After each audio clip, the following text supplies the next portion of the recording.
semata-mata dalam rangka mencari keridhaan Allah Subhanahu wa taala dalam bentuk menunjukkan kepedulian kita kepada saudara-saudara kita yang terkena musibah, terkena bencana, dan juga kemudian mudah-mudahan hal ini menjadi pemberat timbangan kebaikan kita di hari penghisaban kelak. Amin ya rabbal alamin.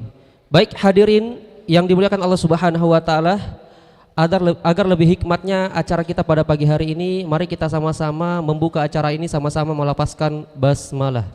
Bismillahirrahmanirrahim.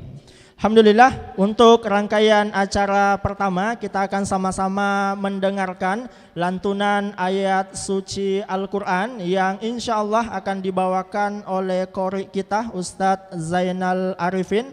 Untuknya dengan hormat kami persilahkan. Takbir! Allahu Akbar. Takbir!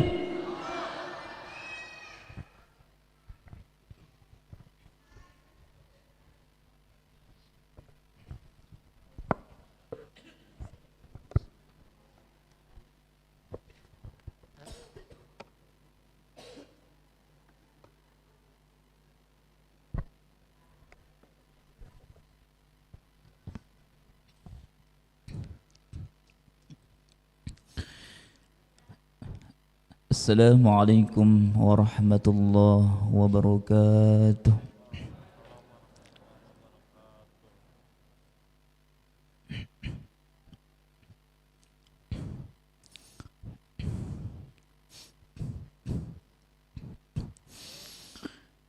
A'udzu billahi minasy syaithanir rajim.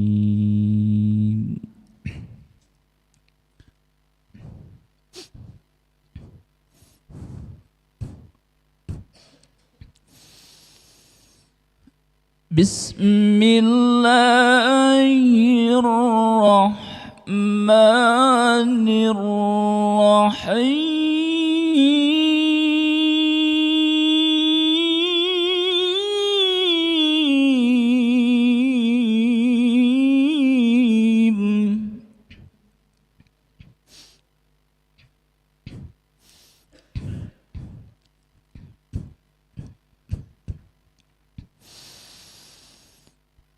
وسارعوا إلى مغفرة من ربكم وجنة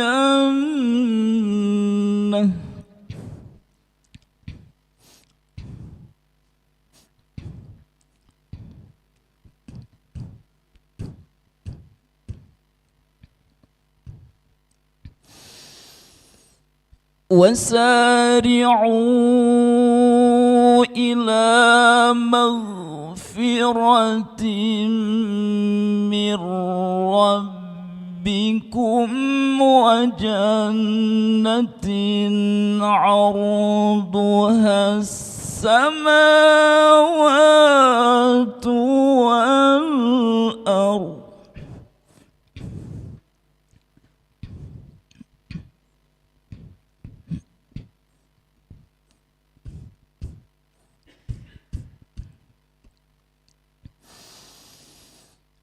وجنة عرضها السماوات والأرض أعدت للمتقين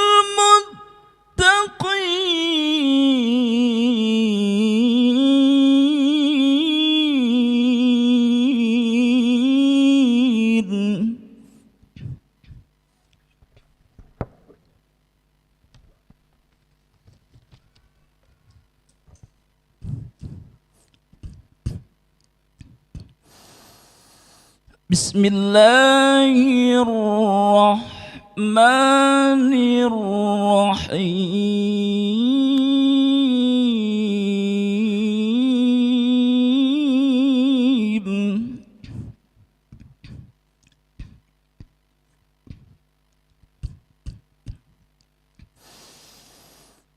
ولو أن أهل القرى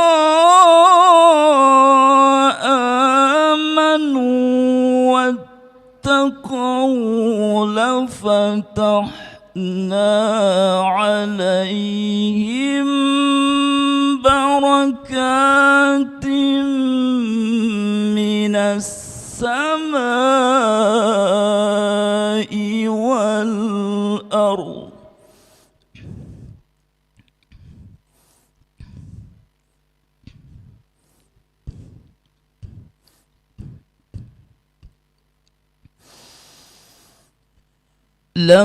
لفتحنا عليهم بركات من السماء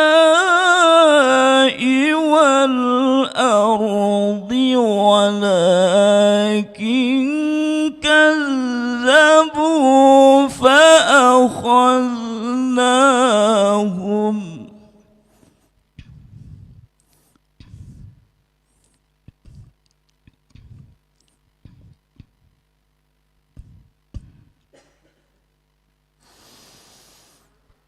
ولكن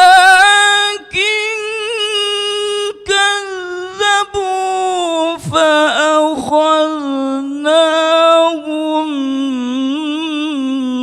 بما كانوا يكسبون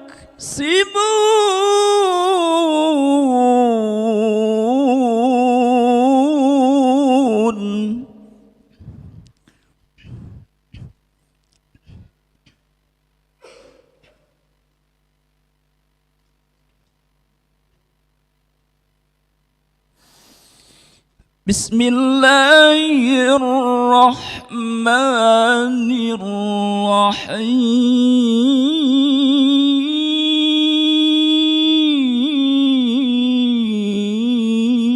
الرحيم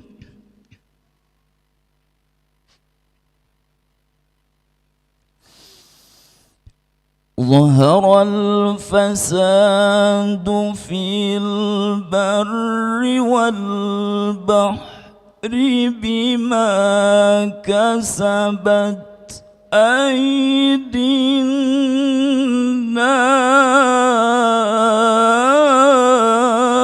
الناس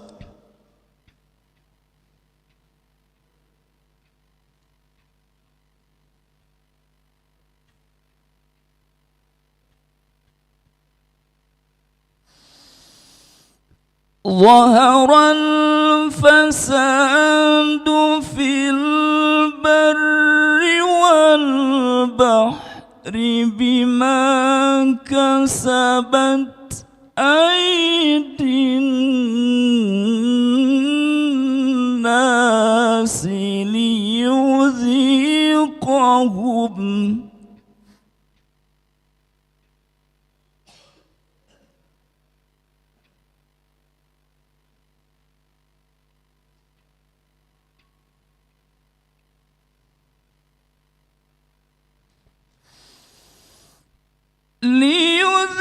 ليذيقهم بعض الذي عملوا لعلهم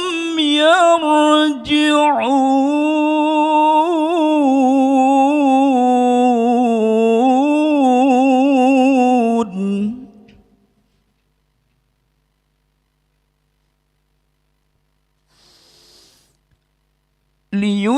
ليذيقهم بعض الذي عملوا لعلهم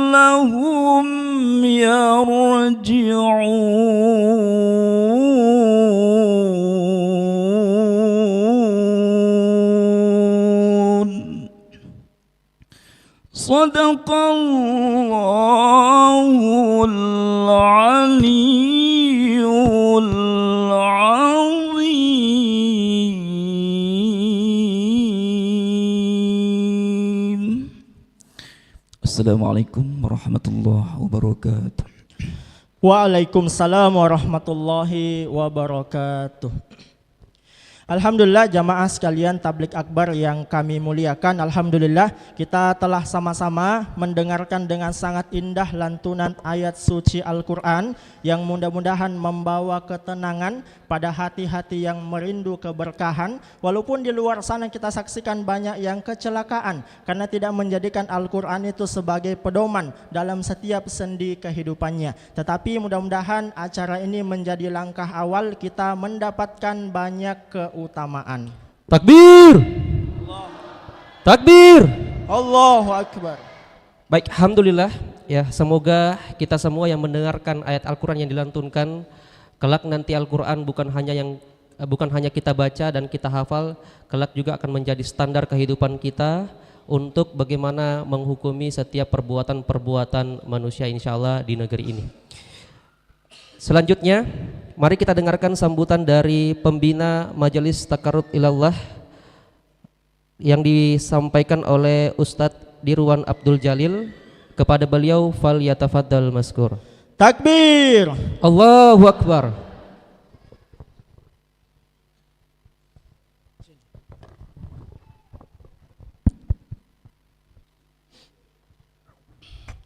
Bismillahirrahmanirrahim.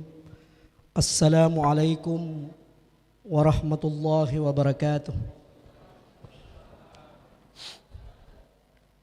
Hamidan lillah wa musalliyan ala rasulillah wa la hawla wa la quwata illa billahil aliyul azim.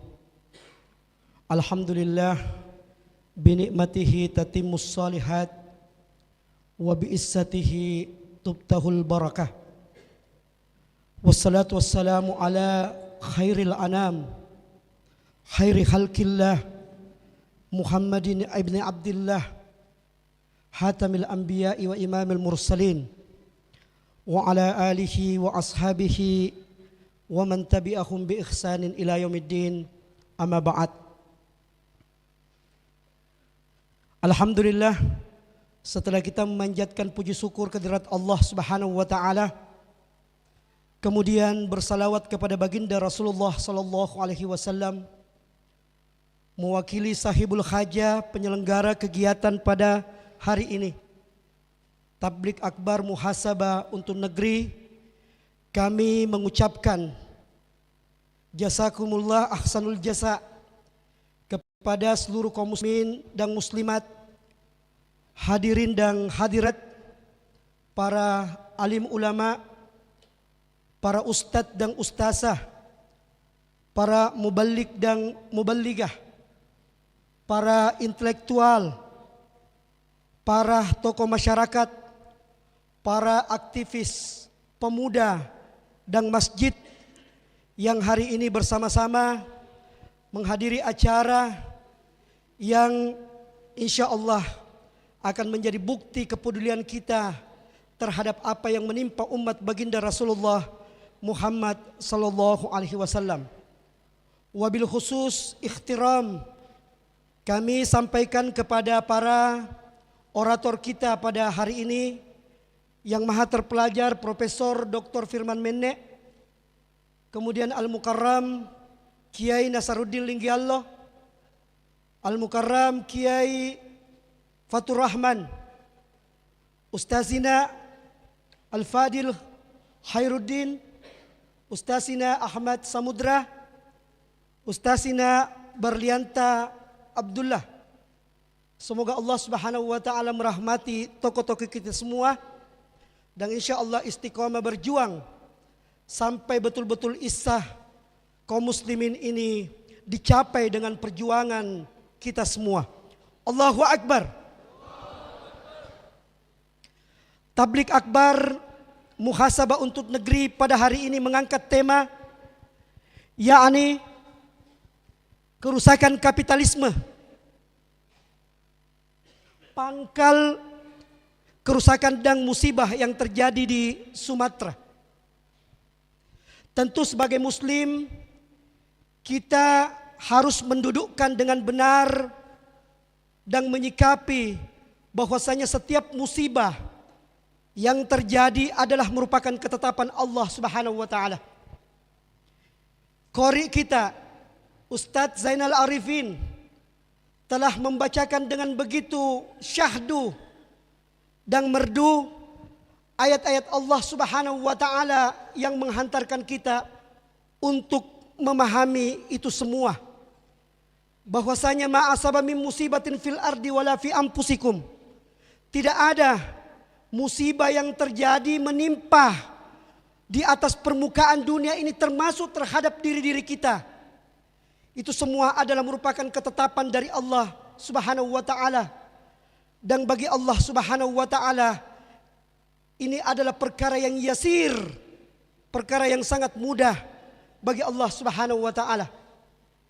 Maka kita yakin hari ini kita mendapatkan informasi sudah 1000 lebih korban banjir bandang Sumatera dan Aceh. Ratusan bahkan ribuan yang hilang dan terluka.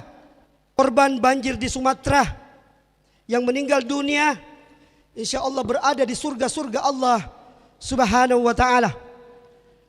Dan bagi korban yang terluka dan korban yang menderita dampak daripada musibah tersebut diberikan kesabaran oleh Allah Subhanahu wa ta'ala. Dan insya Allah akan diangkat derajatnya oleh Allah Subhanahu wa ta'ala. Ayyuhal ikhwatul kiram wa azdaqail a'izzah rahimallahu alaikum. Namun sebagai makhluk yang berfikir, tentu kita pun harus melihat secara jernih, bahkan kemudian secara kasat mata kita melihat bahwasanya musibah banjir bandang yang terjadi di Sumatera dan Aceh ini ada sebab akibatnya. Ada hukum kausalitasnya. Itu. Secara teori siklon tropis, bertemunya dua siklon tropis di akhir November itu menyebabkan curah hujan yang demikian tinggi di Pulau Sumatera dan Aceh.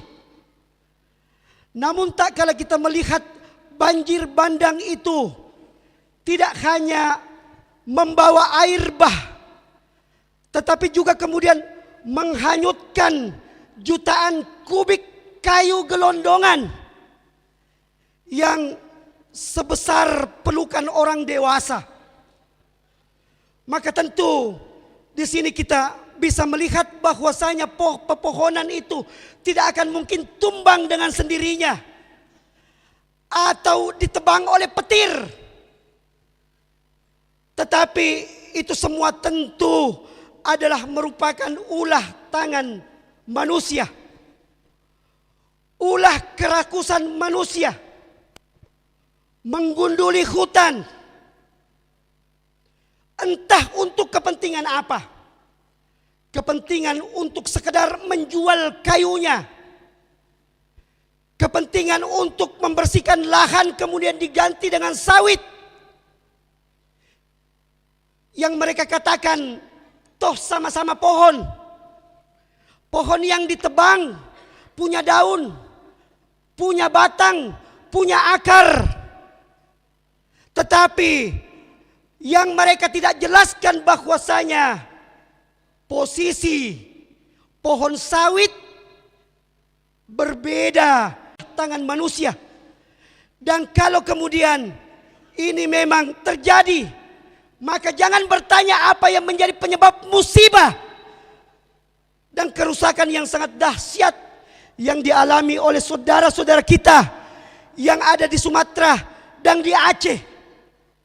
Ini membenarkan firman Allah Subhanahu wa taala, "Zaharal fasadu fil barri wal bahri bima kasabat aydin nas." Alam ini merespon apa yang kita lakukan terhadap mereka. Dan yang terakhir, kita melihat di tengah-tengah penderitaan masyarakat yang sangat luar biasa. Sampai hari ini koordinasi untuk menangani persoalan-persoalan akibat banjir bandang ini antara pemerintah pusat dan daerah, kita melihat koordinasinya sangat berantakan dan luar biasa. Ini menunjukkan bahwasanya keberpihakan penguasa terhadap masyarakat kemudian tidak bisa kita andalkan. Dan kalau kemudian kita melihat kerusakan yang sangat dahsyat terhadap hutan-hutan yang ada di Aceh dan ada di Sumatera, tidak akan mungkin bisa terjadi tanpa keikutsertaan para pengusaha yang memodali kerusakan-kerusakan itu. Dan sampai hari ini kita melihat tak satu pun pengusaha-pengusaha yang menjadi penyebab kerusakan hutan yang berakibat bencana yang sangat luar biasa terhadap masyarakat kita dihukum dan didakwah. Apa sebenarnya yang terjadi terhadap negeri kita? Kenapa penguasa negeri ini seakan-akan lebih berpihak kepada para pengusaha dan pemilik modal daripada masyarakatnya? Dan bagaimana Islam menyelesaikan itu semua? Maka tabligh akbar hari ini insya Allah akan menjawab fenomena itu semua.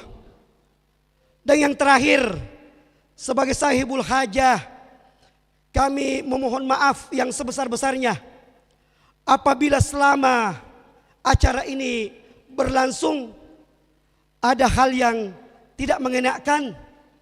Maka ini tidak lepas daripada unsur-unsur kemanusiaan, fitrah yang tidak lepas dari kesalahan dan kekurangan.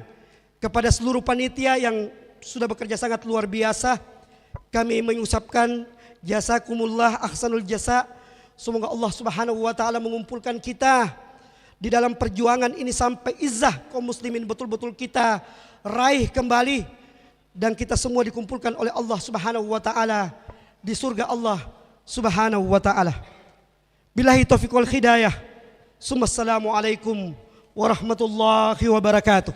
Waalaikumsalam warahmatullahi wabarakatuh. Takbir! Takbir! Takbir! Bencana bukan sekedar peristiwa alam, tetapi cerminan untuk menilai hubungan kita dengan Sang Pencipta alam. Ia bisa menjadi azab bagi kita, justru menjadi jalan menuju rahmat. Ibnu Qayyim Al-Jauziyah berkata, musibah adalah cambuk Allah untuk membangunkan hati-hati yang lalai. Baik, kepada hadirin yang dimuliakan Allah Subhanahu wa taala, kami menghimbau lagi kepada seluruh peserta untuk mengisi atau merapatkan barisan agar senantiasa kita bisa husuk untuk menerima tausiah oleh guru-guru kita, dan insya Allah bisa membawa insight untuk kita semua agar kita bisa lebih husuk. Baik, hadirin dimuliakan Allah Subhanahu wa taala, sebelum kita masuk ke tausiah yang pertama, mari kita sama-sama menyimak video yang insya Allah akan ditayangkan oleh operator.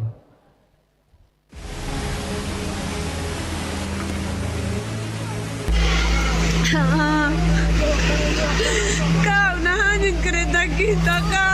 Tengok lagi, Kak. Bencana banjir di Sumatera sudah berlangsung lebih dari 2 pekan sejak akhir November lalu.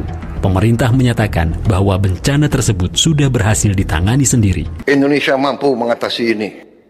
Bencana ini sekali lagi, ya musibah, tapi di sisi lain menguji kita. Alhamdulillah kita kuat, kita mengatasi masalah dengan kekuatan kita sendiri, ujar Presiden Prabowo pada perayaan HUT Puncak Golkar ke-61.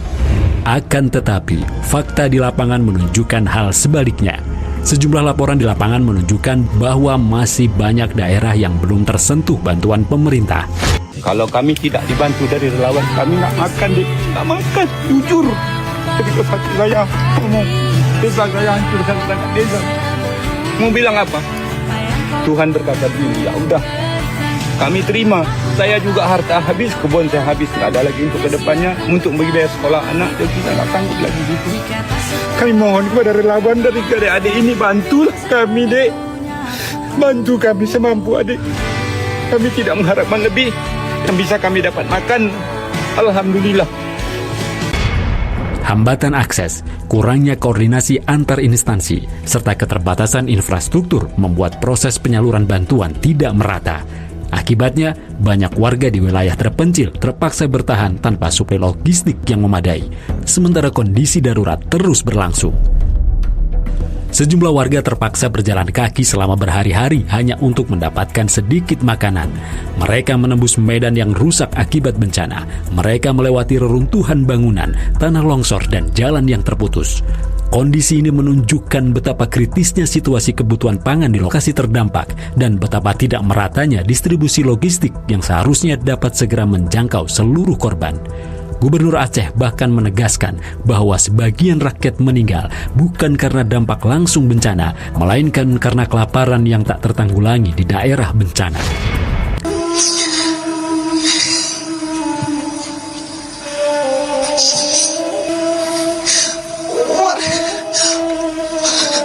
Warganya masih banyak yang gak makan ya Ranov. Bantuan masih minim, apalagi di wilayah-wilayah terisolir. Relawan sudah ada di titik lelah. Akuin, kalau masyarakat Aceh bilang akuin saja, pemerintah butuh bantuan. Saya tidak membayangkan ya Ranov, anak-anak berdiri di pinggir jalan meminta bantuan untuk makan. Itu yang saya lihat setiap hari.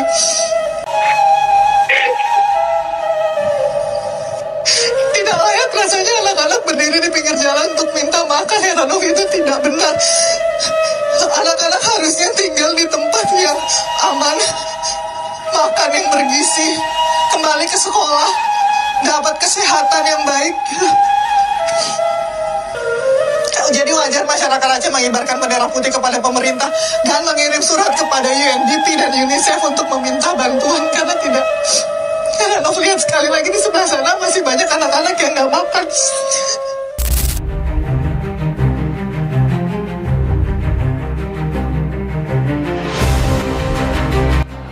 Mari kita dengarkan suara si miskin. Kenapa Ganjar Mahfud kemudian punya program? Satu keluarga miskin, satu sarjana. Tanggung jawab kita adalah bersama-sama menghentikan ketidakadilan, menghentikan ketimpangan, menghadapkan Presiden yang ke-7 insya Allah menyerahkan kepada Presiden yang ke-8. Insya Allah Prabowo Gibran berbakti dan mengabdi kepada rakyat Indonesia. Persoalan mendasar dari lambatnya penanganan bencana dan lemahnya keperpihakan pada rakyat sesungguhnya berakar pada cara pandang bernegara dan paradigma kepemimpinan. Banyak pejabat melihat kekuasaan bukan sebagai amanah untuk melindungi dan menyejahterakan rakyat. Mereka memandang kekuasaan sebagai posisi strategis yang dapat dimanfaatkan untuk memperluas jejaring, pengaruh, serta keuntungan politik. Dalam praktiknya, sistem demokrasi sering terkooptasi oleh kepentingan para pemilik modal. Akibatnya, penguasa sering mendahulukan kepentingan para pemilik modal yang telah menjadi investor politik mereka daripada kepentingan rakyat. Para pemilik modal ini memberikan dukungan finansial tentu tidak secara cuma-cuma. Semua itu adalah investasi yang harus kembali dalam bentuk kemudahan izin, pengabaian hukum, dan perlindungan atas operasi bisnis mereka. Akibatnya, relasi kuasa berubah, bukan rakyat yang menjadi prioritas, melainkan para penyandang dana politik yang menuntut balas jasa.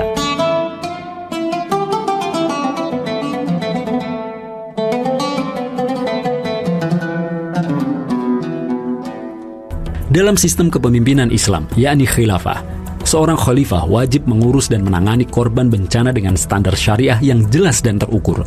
Pengelolaan negara bukan sekedar administrasi birokratis, tetapi juga amanah syar'i. Hal ini menuntut pemimpin yang bertakwa serta kebijakan yang berpihak pada keselamatan dan kesejahteraan rakyat. Cara pandang yang dibentuk oleh Islam dalam bernegara adalah riayah syu'unil ummah, yaitu mengurus dan mengatur urusan rakyat dengan penuh amanah.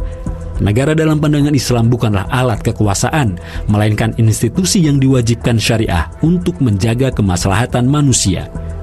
Dengan demikian, arah kepemimpinan ditentukan oleh tuntunan syariah, bukan oleh kepentingan kelompok atau kekuatan oligarki. Syariahlah yang bisa memastikan negara menjalankan fungsinya sebagai pelindung bagi manusia pada saat aman maupun krisis. Karena itu, umat membutuhkan sistem kepemimpinan yang menerapkan syariah Islam secara menyeluruh dan konsisten. Inilah yang pernah diterapkan selama berabad-abad sepanjang sejarah kekhilafan Islam dulu. Khilafah Islam bukan sekadar struktur politik, tetapi wujud konkret dari kewajiban menegakkan hukum Allah SWT secara kafah dalam mengatur urusan manusia. Dalam konteks bencana, khilafah akan menggerakkan seluruh potensi negara, baik anggaran, personil, logistik, dan solidaritas masyarakat. Semua itu demi menjaga nyawa dan kehormatan rakyat. Nabi SAW bersabda, kaum muslim itu bersaudara, ia tidak menjalimi saudaranya dan tidak membiarkan saudaranya itu dalam kesusahan. Hadis riwayat Bukhari.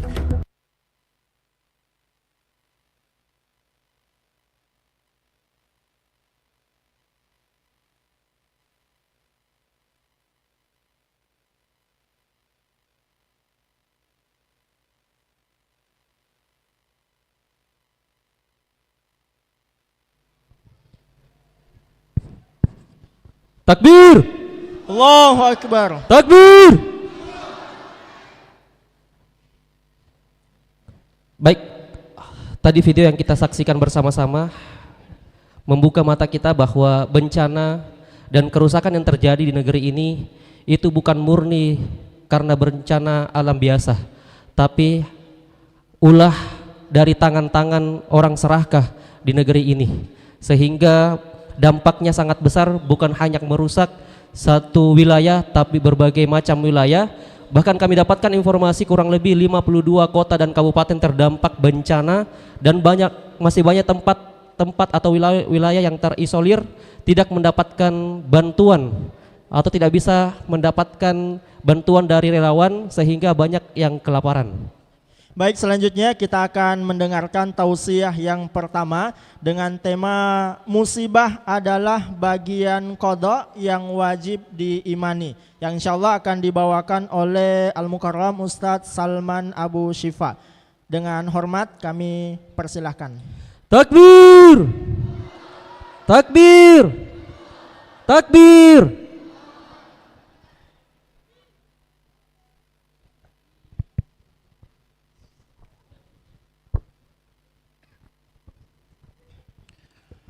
Bismillahirrahmanirrahim. Assalamualaikum warahmatullahi wabarakatuh.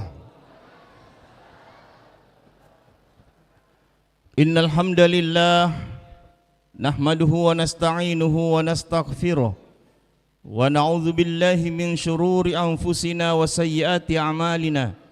May yahdihillahu fala mudhillalah wa may yudlilhu fala hadiyalah. Ashhadu an la ilaha illallah wahdahu la syarika lah wa ashhadu anna Muhammadan abduhu wa rasuluh. Allahumma salli wa sallim ala sayyidina Muhammad wa ala alihi wa ashabihi wa man tabi'ahum bi ihsanin ila yaumiddin, amma ba'du. Bapak-bapak, ibu-ibu, hadirin, para peserta tablik akbar yang insyaallah dirahmati dan dimuliakan oleh Allah Subhanahu wa taala. Puji syukur kita panjatkan kehadirat Allah Rabbul Alamin atas segala nikmat dan karunia yang Allah limpahkan kepada kita sekalian. Salam dan salawat kita kirimkan kehadiran Rasulullah Muhammad sallallahu alaihi wasallam. Ma'asyiral muslimin rahimakumullah. Kehidupan kita di dunia ini adalah kehidupan yang beriringan dengan ujian. Alladzi khalaqal mauta wal hayata liyabluwakum ayyukum ahsanu amala. Allah menghidupkan kita, kemudian Allah mematikan kita. Semua itu adalah ujian. Allah ingin melihat siapa di antara kita yang terbaik amalannya. Ujian ini ada dua jenis. Ada ujian yang kita senangi, seperti Allah memberikan harta yang banyak, Allah memberikan kesehatan, Allah memberikan pangkat dan jabatan dan lain sebagainya. Itu adalah ujian yang kita senangi, yang disebut dengan nikmat. Atas ujian yang bentuknya nikmat, kita diwajibkan oleh Allah untuk bersyukur. Dan ada ujian yang kedua, ujian yang tidak kita senangi, ujian yang menyedihkan hati, ujian yang menggetarkan hati, ujian yang membuat air mata kita menetes, bahkan ujian yang membuat jiwa kita melayang. Ujian yang kedua ini yang kita tidak senangi disebut dengan musibah. Walanabluwannakum bisyai'im minal khawfi wal ju' wa naqsim minal amwali wal anfusi wath thamarat wa basyiris sabirin alladzina idza asabathum musibah qalu inna lillahi wa inna ilaihi raji'un. Dan kami pasti akan menguji kalian, kata Allah Subhanahu wa taala, bisyai'im minal khauf, dengan sedikit rasa takut, wal ju', kelaparan, wa naqsim minal amwali wal anfusi wath thamarat, kekurangan harta, kekurangan jiwa dan kekurangan buah-buahan. Wa basyiris sabirin, dan sampaikanlah kabar gembira bagi orang-orang yang bersabar. Alladzina idza asabathum musibah qalu inna lillahi wa inna ilaihi raji'un. Itulah orang-orang yang ketika tertimpa musibah mereka mengatakan inna lillahi wa inna ilaihi raji'un. Sesungguhnya semua itu dari Allah dan akan kembali kepada Allah Subhanahu wa taala. Maka saudara-saudara sekalian, musibah bagian dari takdir Allah, bagian dari keputusan yang telah Allah Subhanahu wa taala tetapkan. Atas musibah yang masuk kategori qada, yang masuk kategori takdir, maka kita diwajibkan bersabar. Bersabar atas setiap musibah yang menimpa kita, termasuk musibah yang menimpa saudara-saudara kita di Sumatera dan Aceh, di mana lebih 1.000 jiwa telah melayang, ratusan orang masih hilang, dan kemudian jutaan orang yang terdampak atas musibah banjir bandang yang ada di sana. Apa yang akan kita dapatkan? Apa yang Allah berikan kepada kita ketika kita bersabar atas setiap musibah yang masuk kategori takdir? Ulaika alaihim salawatum mir rabbihim wa rahmah wa ulaika humul muhtadun. Kepada mereka, kepada orang-orang yang tertimpa musibah dan bersabar, alaihim salawatum mir rabbihim, Allah berikan keselamatan, Allah berikan ampunan dari Tuhan mereka. Wa rahmah, Allah juga berikan kasih sayang. Wa ulaika humul muhtadun, dan Allah juga berikan hidayah. Atas kesabaran yang muncul dalam diri kita, yang muncul dalam hati kita, atas setiap musibah yang menimpa kita, yang pertama Allah berikan ampunan. Dan ampunan ini adalah salah satu rahmat yang terbesar. Bahkan di ayat tadi qari membaca, wasari'u ila mahfiratim mir rabbikum, dan bersegeralah kalian mendapatkan ampunan dari Tuhan kalian, wa jannatin arduhas samawati wal ard, dan surga yang luasnya seluas langit dan bumi, uiddat lil muttaqin, yang hanya disiapkan bagi orang-orang yang bertakwa. Artinya ampunan itu adalah sesuatu yang harus kita kejar. Kenapa ampunan itu harus kita kejar? Disebabkan karena dua hal. Yang pertama, kita semua ini adalah manusia, masih bergelimang dosa. Jangan sampai dosa itu belum gugur, jangan sampai dosa itu belum terhapus, kemudian malaikat maut sudah datang menjemput kita. Yang kedua, kenapa dosa itu harus segera digugurkan dengan cara meraih ampunan?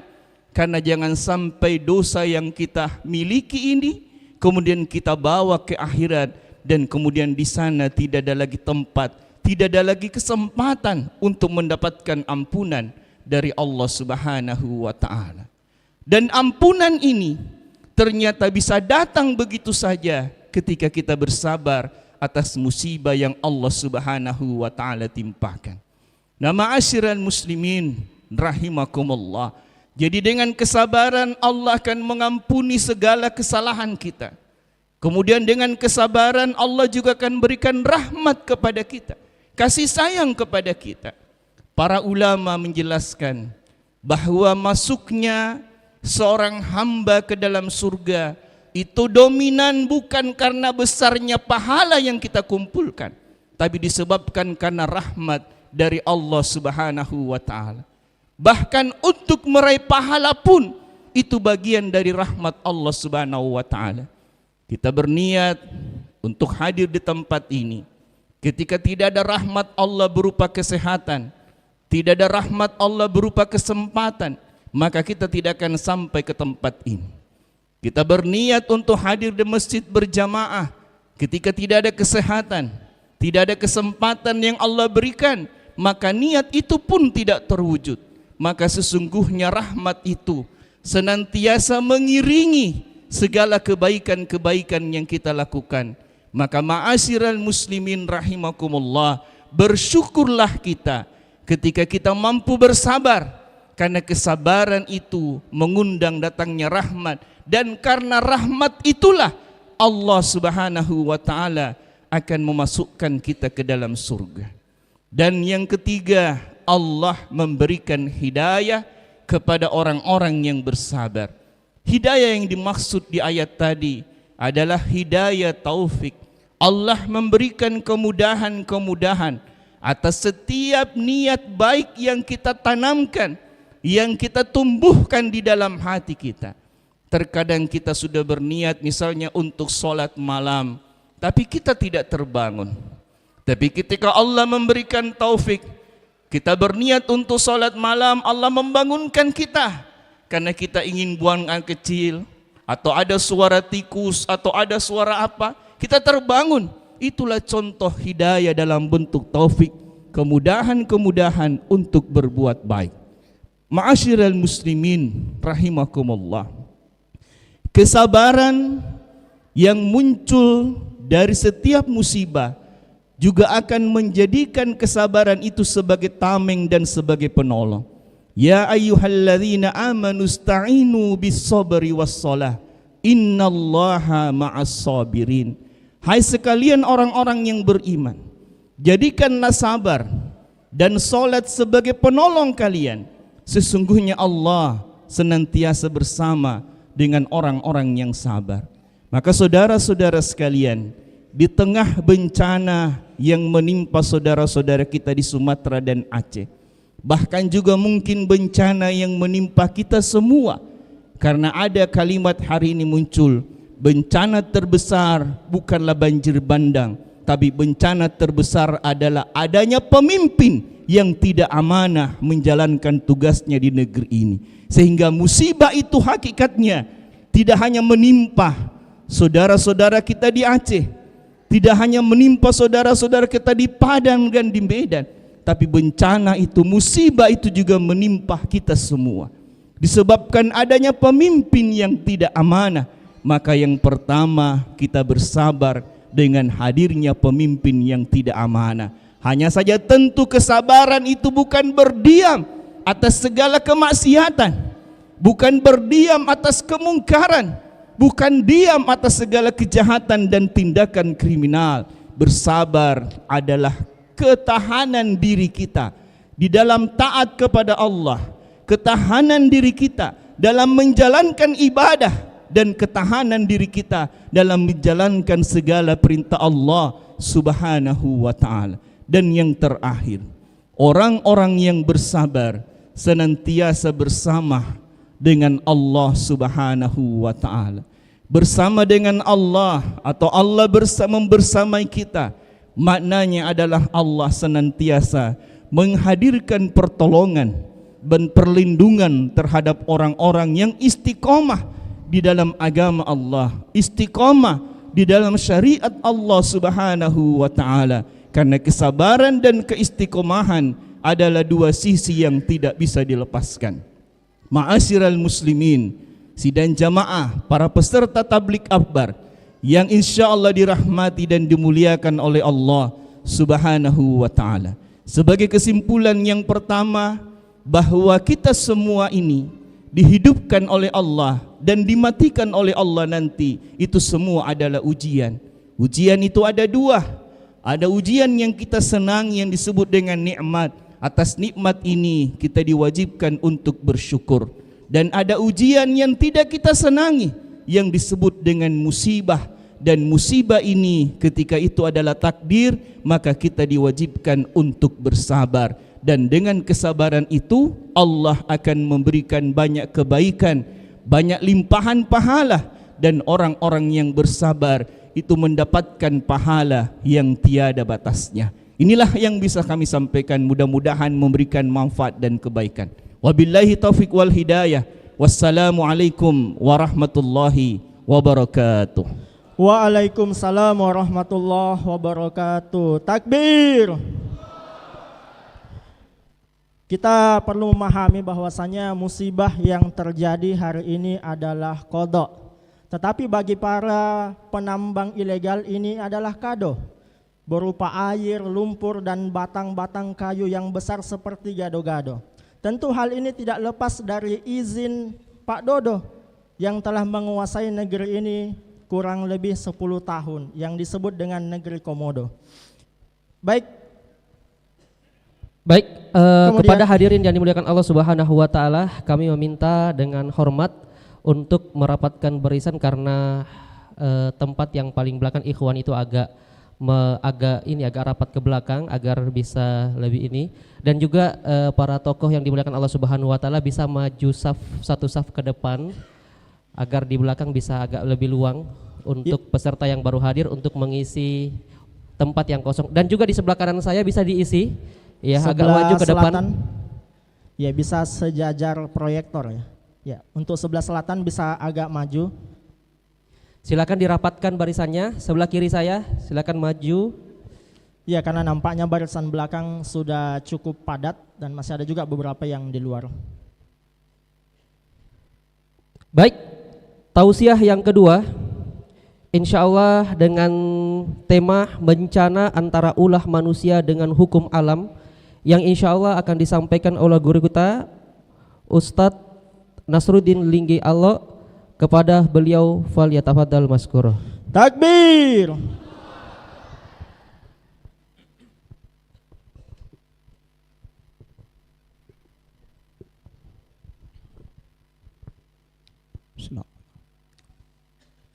Assalamualaikum warahmatullahi wabarakatuh.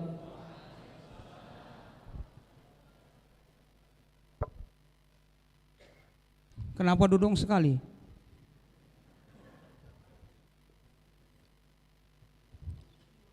Saya ulangi, yang menjawab salam saya doakan semoga semua urusannya dimudahkan oleh Allah Subhanahu wa taala. Amin. Yang belum dapat pasangan semoga dimudahkan untuk mendapatkan pasangan. Yang sudah dapat, kalau mau menikah lagi silakan minta izin. Tidak banyak yang amin di depan.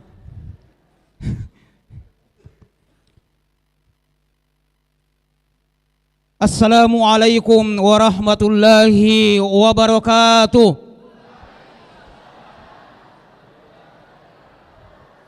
Alhamdulillah. Bismillahi ma syia'allah. La yasukul khaira illallah. Bismillahi ma syia'allah. La yasrifus su'a illallah. Bismillahi ma syia'allah. Faman kana min ni'mati faminallah. Bismillahi ma syia'allah. La haula wa la quwwata illa billah.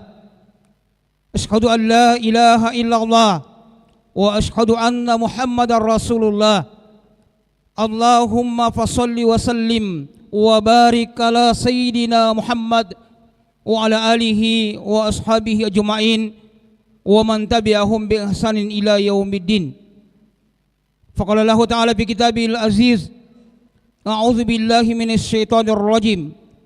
Zaharal fasadu fil barri wal bahri bima kasabat aydin nas liyusiqahum ba'dallazi 'amilu la'allahum yarji'un.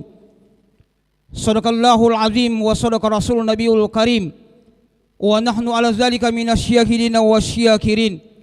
Walhamdulillahi rabbil alamin. Allahumma arhamna bil Qur'an. Yang kami hormati Sahibul Hadiah Al-Mukarram Al-Ustadz Kiai Haji Dirwan Abdul Jalil,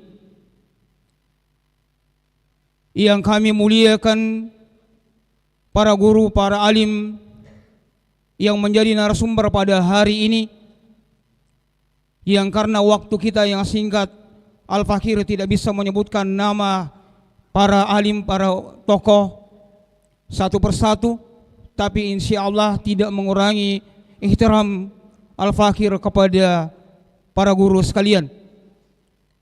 Yang kami muliakan hadirin wal hadirat, yang mohon maaf kami tidak bisa menyebutkan nama dan gelar kita satu persatu, yang insya Allah kami doakan semoga kita senantiasa berada dalam naungan rahmat, ridho dan kasih sayang Allah Subhanahu wa Ta'ala.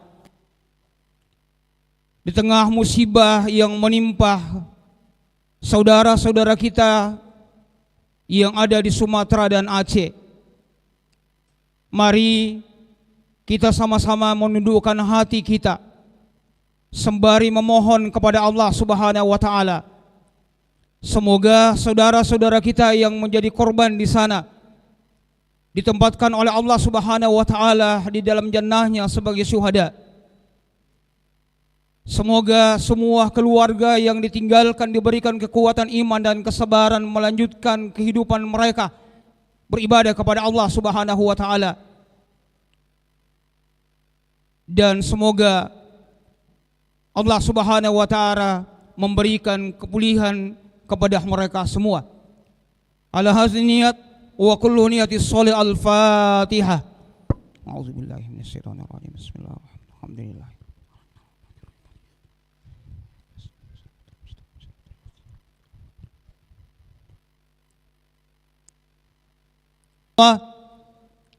Setiap kali kita mendengarkan bencana, maka ucapan yang paling sering kita dengarkan itu adalah takdir Allah Subhanahu wa Ta'ala. Maka bersabarlah. Atau itu adalah sunnatullah, sudah sesuai dengan hukum alam, tapi seringkali keliru dalam penempatannya. Karena menjadikan takdir Allah Subhanahu wa Ta'ala sebagai jawaban atas musibah, sebagai jawaban atas bencana yang terjadi, justru menghilangkan keberanian dalam diri kita untuk melakukan introspeksi diri terkait dengan kesalahan-kesalahan yang telah dilakukan oleh manusia. Dalam Islam, kami ulangi, dalam Islam, musibah memang merupakan ketentuan dari Allah Subhanahu wa Ta'ala. Dia hadir sebagai pengingat bagi kita, menyadarkan kita bahwa segala sesuatu yang terjadi di atas muka bumi ini semua berjalan sesuai dengan kehendak Allah Subhanahu wa Ta'ala. Tidak ada satupun yang terjadi kecuali sesuai dengan kehendak Allah. Maka itu diingatkan oleh Allah dalam Al-Quran, kullai yusibana illa ma kataballahu lana huwa maulana wa 'alallahi falyatawakkalul mu'minun. Bahwa tidak ada sesuatu yang menimpa kami kecuali yang telah ditetapkan oleh Allah Subhanahu wa Ta'ala atas kami. Oleh karena itu, Allah sebagai pelindung kami, dan cukup kepada Allah tempat orang-orang mukmin itu bertawakal. Ayat ini memang memerintahkan kita untuk bertawakal, menyerahkan sepenuhnya kepada Allah, ridho atas semua musibah yang menimpa kita, sabar. Dan itu adalah perintah dari Allah Subhanahu wa Ta'ala. Tapi ayat ini tidak memerintahkan sikap pasif untuk kemudian menerima begitu saja.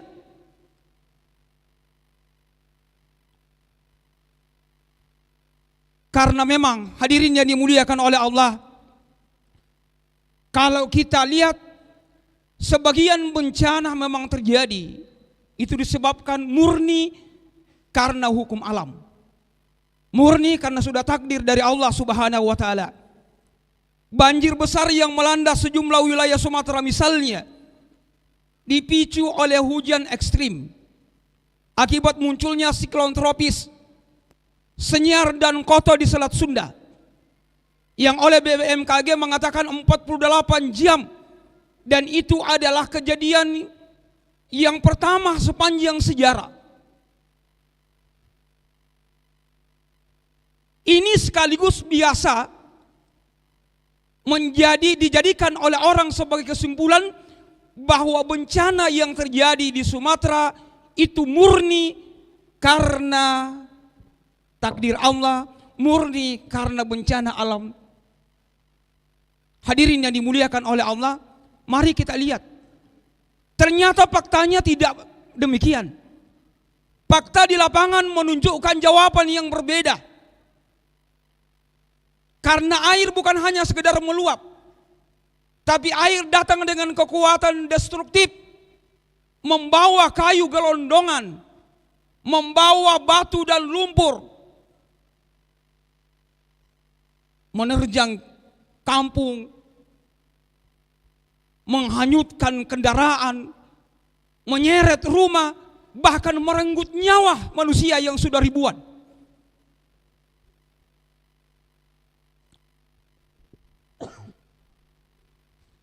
Maka tentu sebagai seorang muslim, pertanyaan krusial yang harus kita berikan adalah dari mana semua material itu muncul? Karena sampai hari ini air hanya turun dari langit. Langit itu hanya menurunkan air, belum pernah menurunkan kayu gelondongan, belum pernah menurunkan batu dan lumpur. Tapi faktanya yang ada adalah kayu gelondongan, batu dan lumpur yang merusak kampung. Bahkan ada kampung yang kemudian menjadi hilang, tertimbun oleh lumpur, tertimbun oleh pasir dan batu. Hadirin yang dimuliakan oleh Allah, tentu jawabannya sangat sulit dipisahkan dari ulah manusia. Kami ulangi, jawabannya sangat sulit dipisahkan dari ulah manusia. Maka kalau materi yang diberikan kepada Al-Fakir adalah bencana antara hukum alam dengan ulah manusia, maka ini dua-duanya sekarang tidak bisa dipisahkan. Ulah manusia mempercepat terjadinya takdir Allah Subhanahu wa taala. Kenapa? Sejak lama, dan ini sudah diketahui oleh masyarakat sekitar, sejak lama hutan-hutan yang ada di hulu sungai dibabat habis. Lereng-lereng disulap menjadi kebun, disulap menjadi pertambangan. Dan lebih parahnya adalah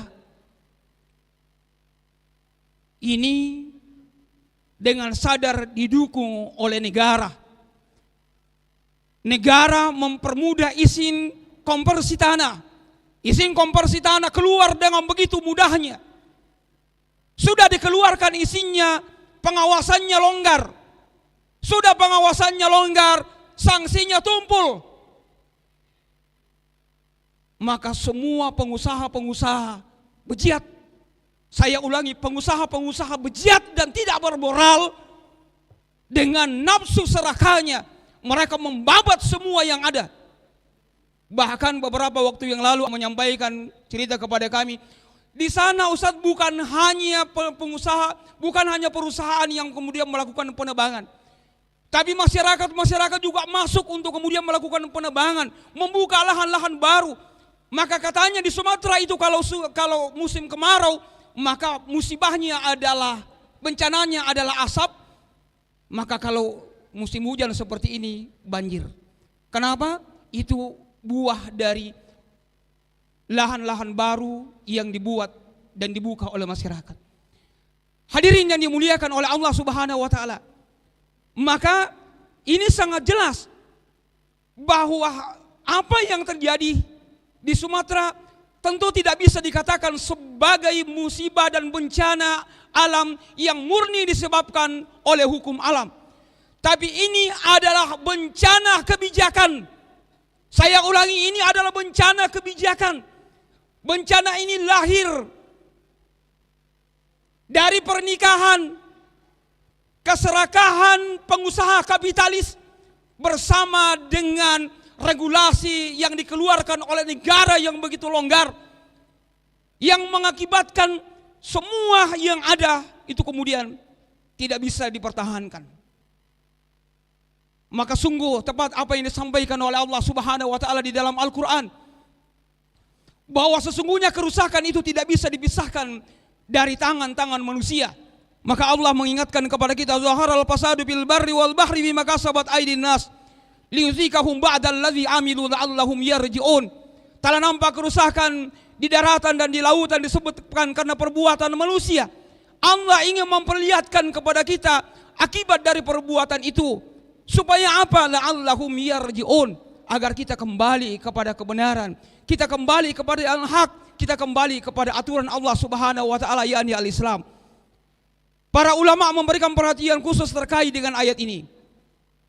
Imam Jalaluddin dalam kitab Jalalain, ketika beliau menafsirkan tentang bima kasabat aydin nas, beliau mengatakan minal ma'asi, sebagian dari kemaksiatan-kemaksiatan yang dilakukan oleh manusia.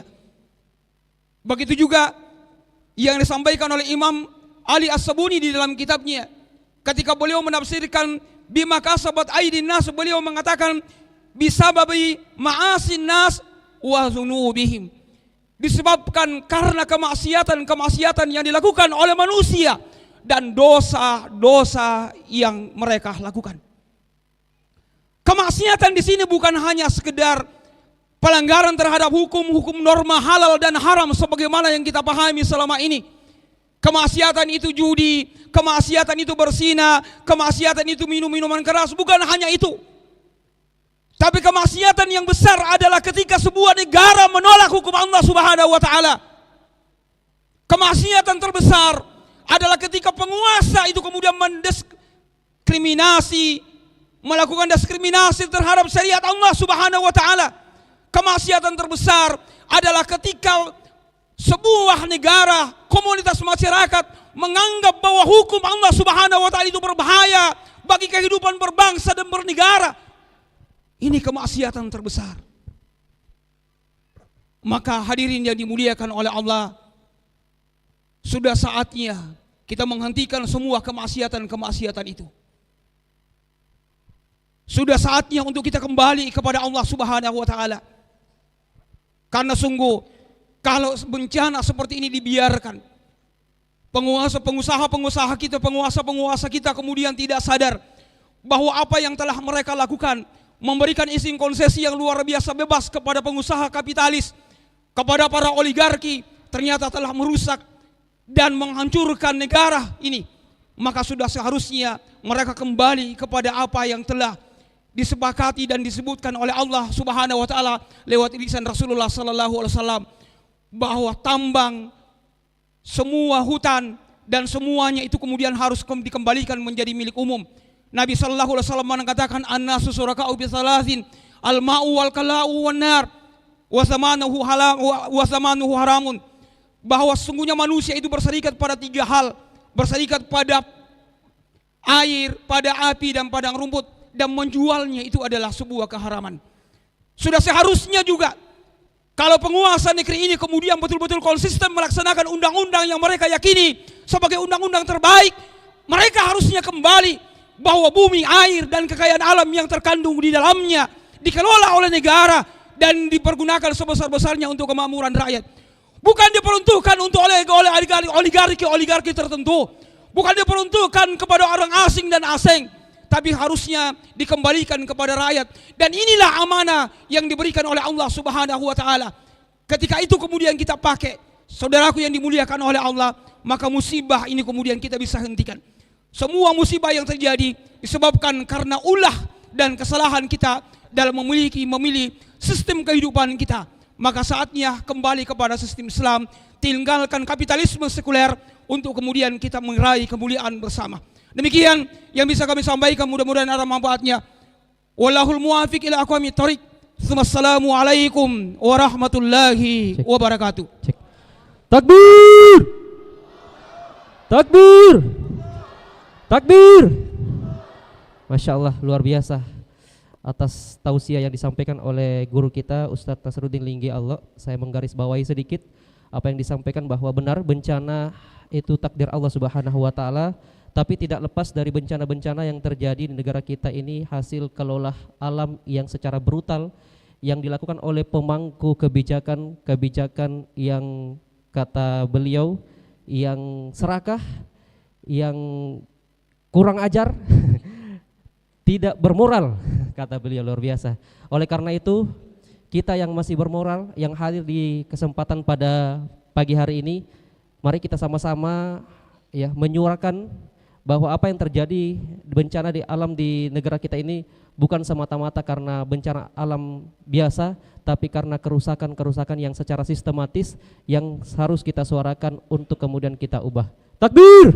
Allahu Akbar. Baik, selanjutnya kita akan sedikit bertamasya ke taman-taman literasi dengan kalimat-kalimat yang indah, memotivasi dan juga penuh makna yang insya Allah akan dibawakan oleh Akhina Safian.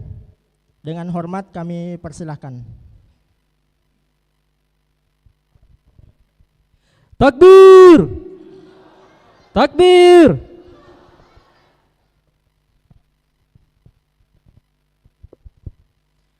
Bismillah. Assalamualaikum warahmatullahi wabarakatuh. Para jamaah, mohon izin. Antara air, kayu, dan pelukan terakhir. Penghujung November tahun 2025. Hujan turun tak lagi sebagai rahmat, melainkan sebuah kabar kehilangan yang menyakitkan. Swarna Dwipa yang dahulu hijau dan aman, sungainya meluap mengeja sebuah pengkhianatan. Gelondongan kayu saling beradu beriringan, bagai antrian minyak goreng di negeri yang penuh ketidakpastian. Sawit dilestarikan atas nama pembangunan, namun yang tumbuh hanyalah sebuah kerakusan. Kapitalisme menata peradaban dengan hitung-hitungan, laba disucikan alam yang harus berkorban. Air meninggi tanpa peringatan, rumah-rumah hilang dari ingatan di antara arus dan reruntuhan. Seorang ibu menggenggam kehidupan.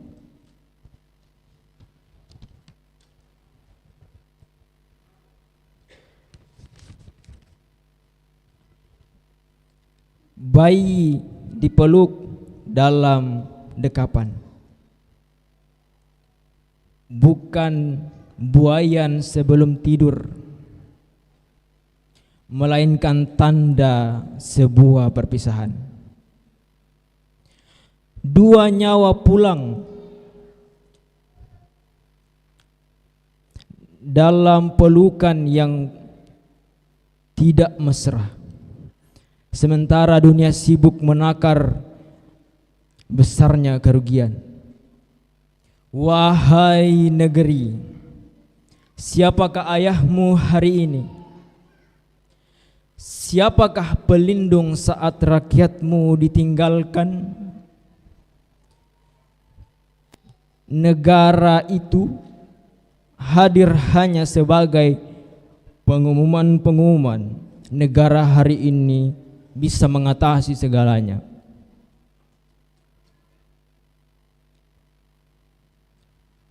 Negara itu malah absen sebagai penjagaan. Tidak ada kata riayah ummah, tidak ada istilah junnah. Hukum tersungkur di agung kepentingan. Di mana khilafah yang katanya dulu menjadi naungan, yang menjaga air tetap air, menjaga hutan tetap kehidupan, dan manusia tetaplah manusia.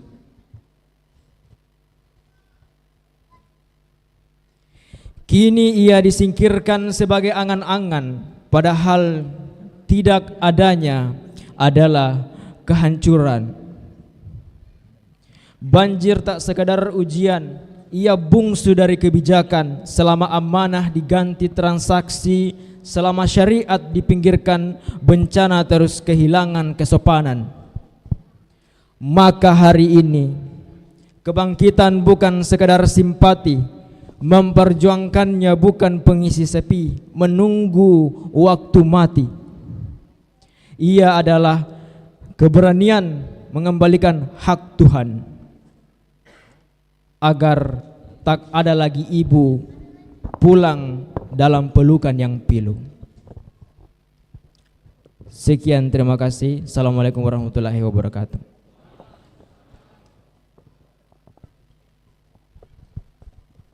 Takbir.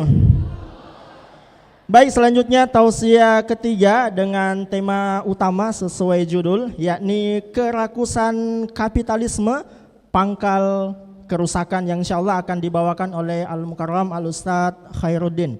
Dengan hormat kami persilahkan.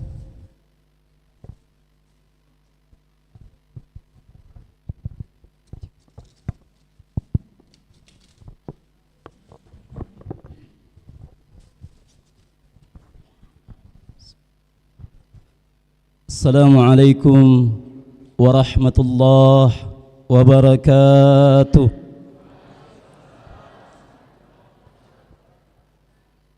Alhamdulillahi rabbil alamin, wal aqibatu lil muttaqin, wala udwana illa 'alal zalimin. Asyhadu an la ilaha illallah wahdahu la syarika lah, wa asyhadu anna Muhammadan 'abduhu wa rasuluhu, la nabiyya wa la rasula ba'da, amma ba'du. Alhamdulillah atas segala nikmat karunia taufik dari Allah Subhanahu wa taala. Pagi hari yang cerah, meskipun diselimuti sedikit mendung, kita bisa datang di masjid yang penuh dengan barokah ini untuk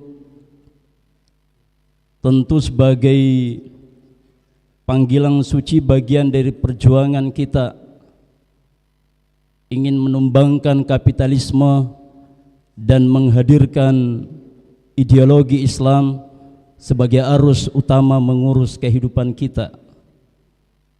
Tentu juga kehadiran kita bagian dari turut berduka cita atas apa yang menimpa saudara kita di Pulau Sumatera, terkhusus di Nanggro Aceh, Sumatera Barat dan Sumatera Utara.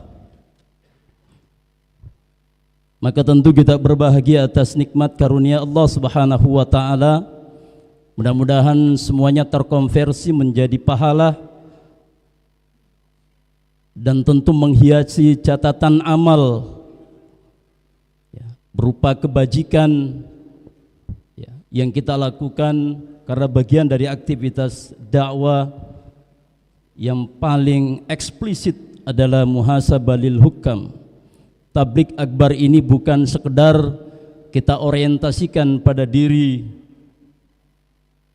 pada teman sejawa kita, tapi tentu yang paling utama kita khidmatkan sebagai bagian dari koreksi kita pada kekuasaan yang hari ini menghadirkan hingar-bingar, kekuasaan yang centang perenang tapi substansinya hilang sebagai riayah terhadap kemaslahatan umat. Salawat teriring salam senantiasa tercurah kepada uswah dan qudwah kita Rasulullah Muhammad sallallahu alaihi wasallam yang senantiasa kita tauladani dalam keadaan suka maupun duka, yang senantiasa menginspirasi kita dalam setiap derap langkah perjuangan kita, tentu dalam rangka izzul Islam wal muslimin. Para alim ulama, para tokoh intelektual, asatiza, para tokoh pemuda, hadirin wal hadirat yang hadir pada pagi hari jelang siang ini. Kita tadi sudah diberikan beragam informasi ya, terkait dengan topik besar tablik akbar kita hari ini, yang harus kemudian kita garis bawahi bahwa setelah bencana ini, sistem yang rusak ini kemudian menghadirkan narasi pada kita melalui media mainstream, melalui media sosial yang dia punya ya, melalui tayangan-tayangan visual, narasi-narasi cetak dan seterusnya, bahwa seolah-olah ini adalah bencana yang disebabkan semata-mata arus utamanya karena terjadinya iklim atau situasi yang ekstrim. Pemantiknya memang dari langit, tapi sekamnya disediakan di bumi berupa hancurnya benteng alam kita, rusaknya, pudarnya ketahanan ekologi kita. Air yang turun dari langit sebenarnya tidak menjadi soal. Se-ekstrim apapun dia, dalam siklus 48 jam ya, pertemuan dua siklon Senyar dan Koto itu tidak menjadi soal andai manusia mampu menjalankan fungsi dan perannya sebagai khalifatun fil ard, sebagai pemakmur bumi.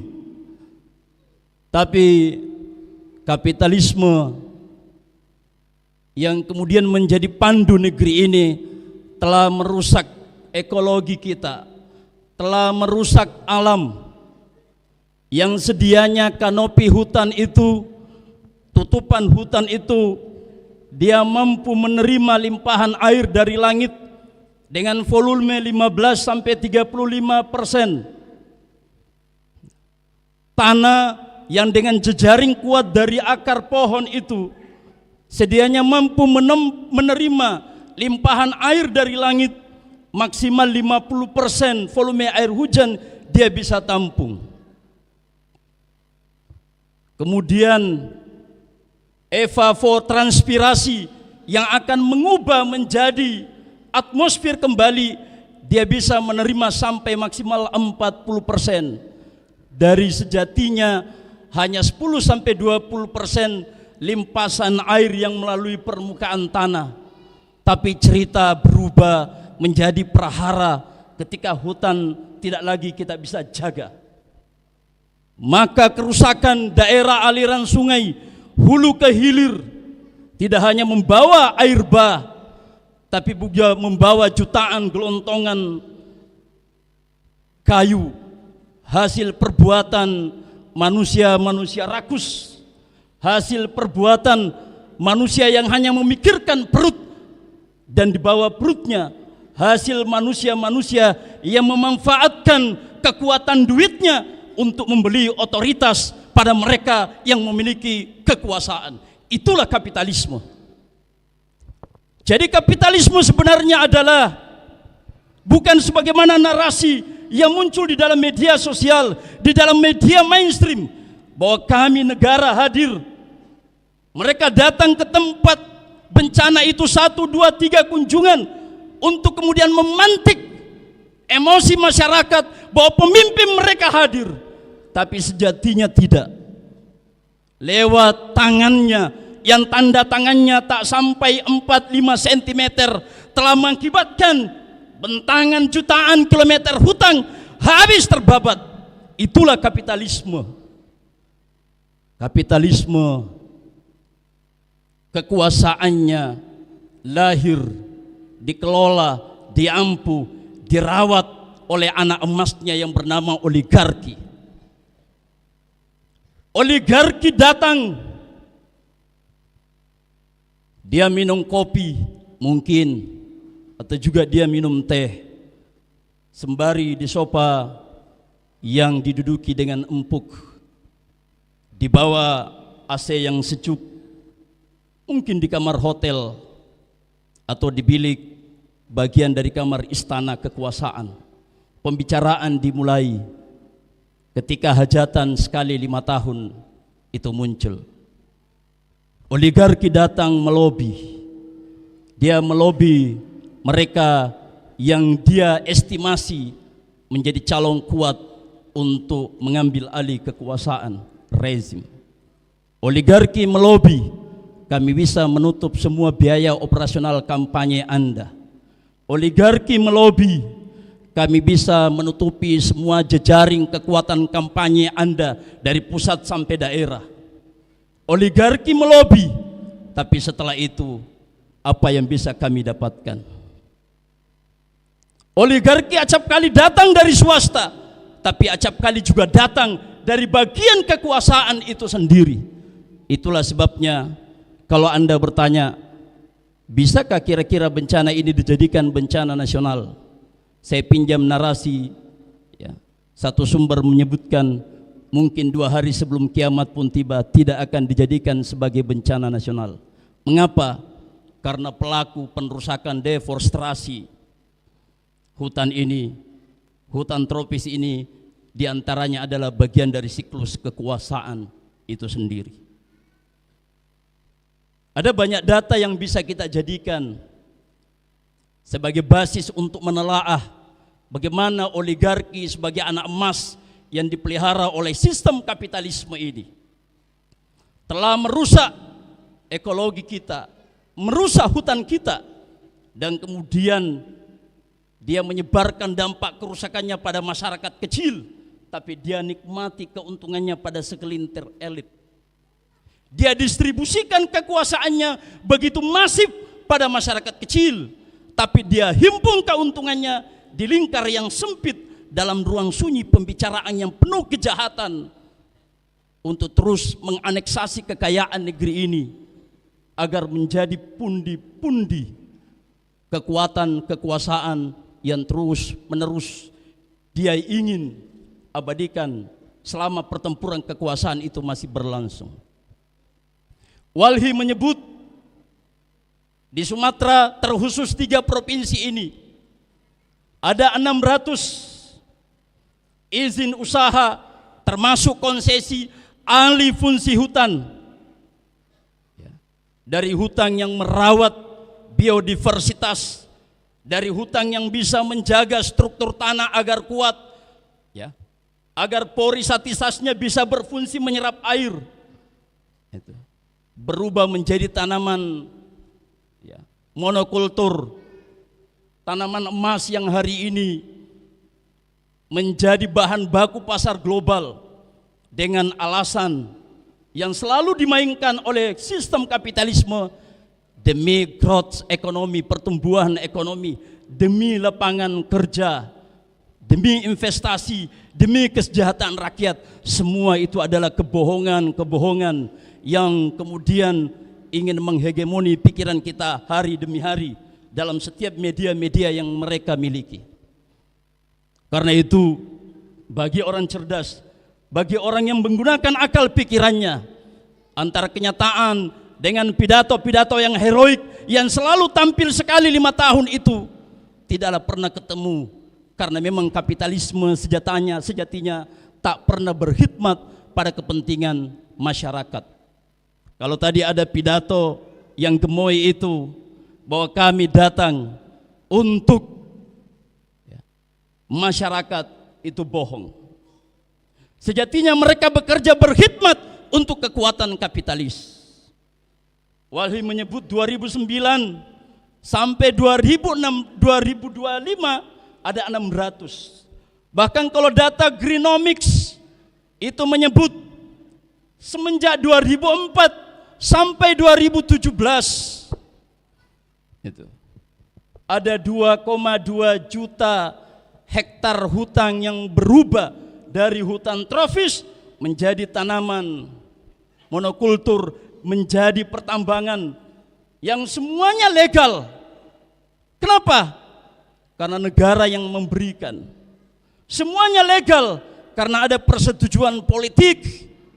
Yang persetujuan politik itu lahir karena ada amplop under table. Semuanya legal karena ada fraksi yang mengiyakan dan seterusnya. Bahkan kalau kita baca data Greenomix, kita tidak menyalahkan satu kurun rezim, tapi ini adalah bagian dari akumulasi kejahatan kapitalisme sejak negeri ini lahir.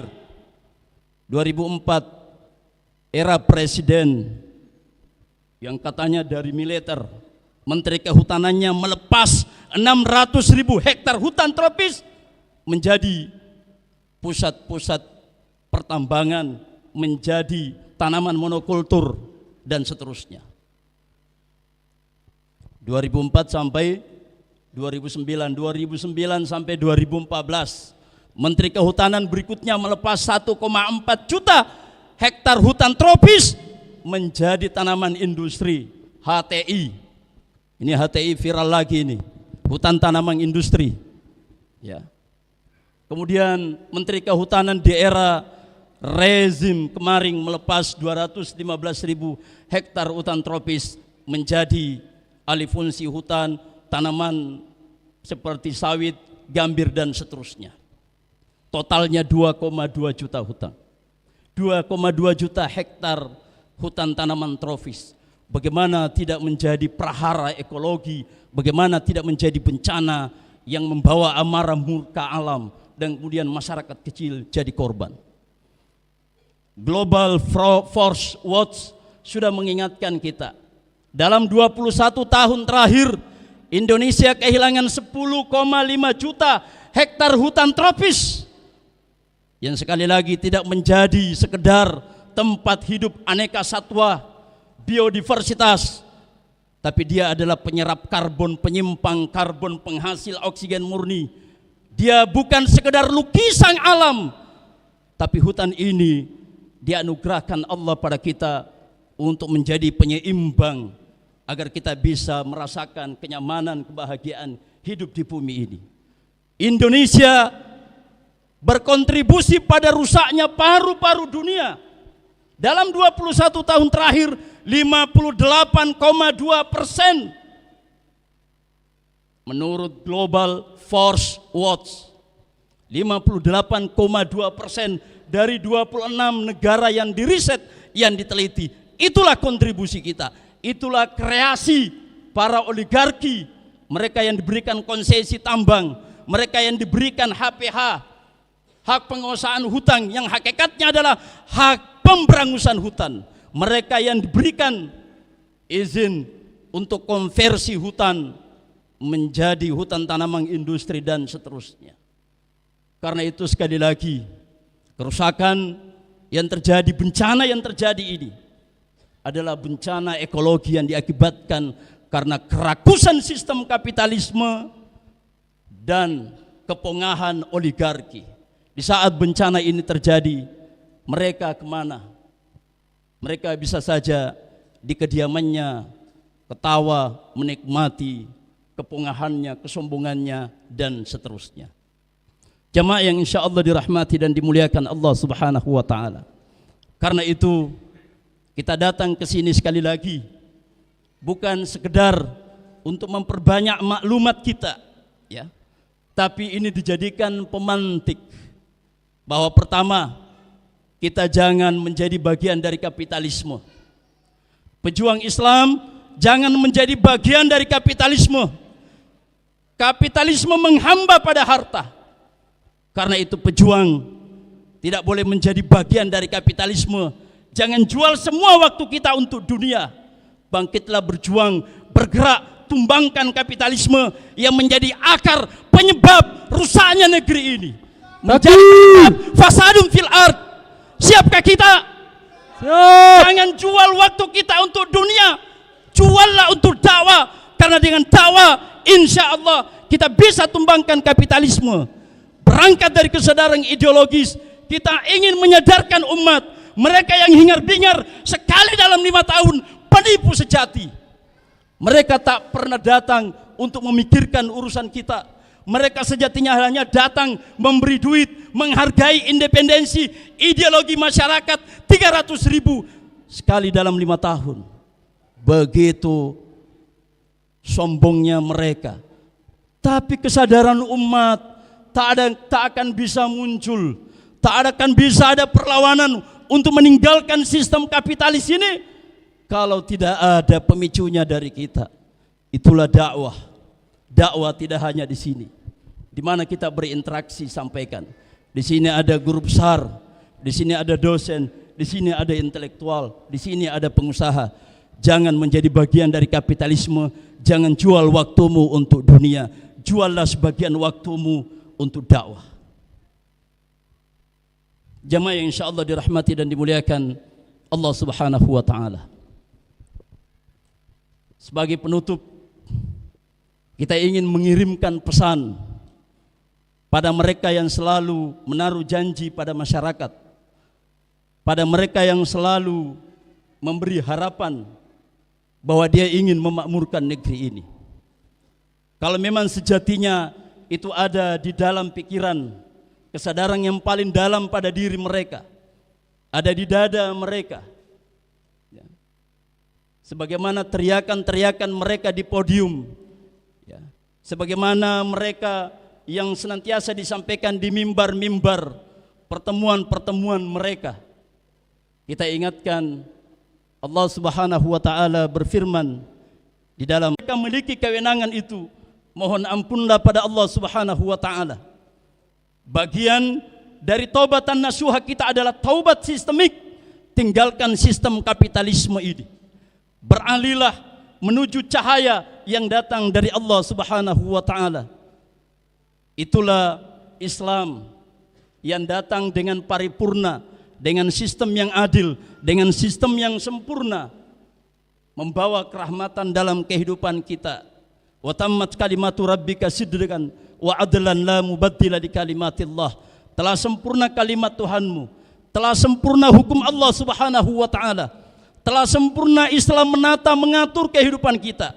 Tidak hanya sholat, tidak hanya tentang puasa, tidak hanya tentang nikah, rujuk, talak dan seterusnya, tidak hanya tentang waris, tidak hanya tentang wasiat, tapi juga termasuk pengelolaan sumber daya manusia, sumber daya alam, termasuk juga mewujudkan kepemimpinan yang amanah, yang berkhidmat pada kemaslahatan umat.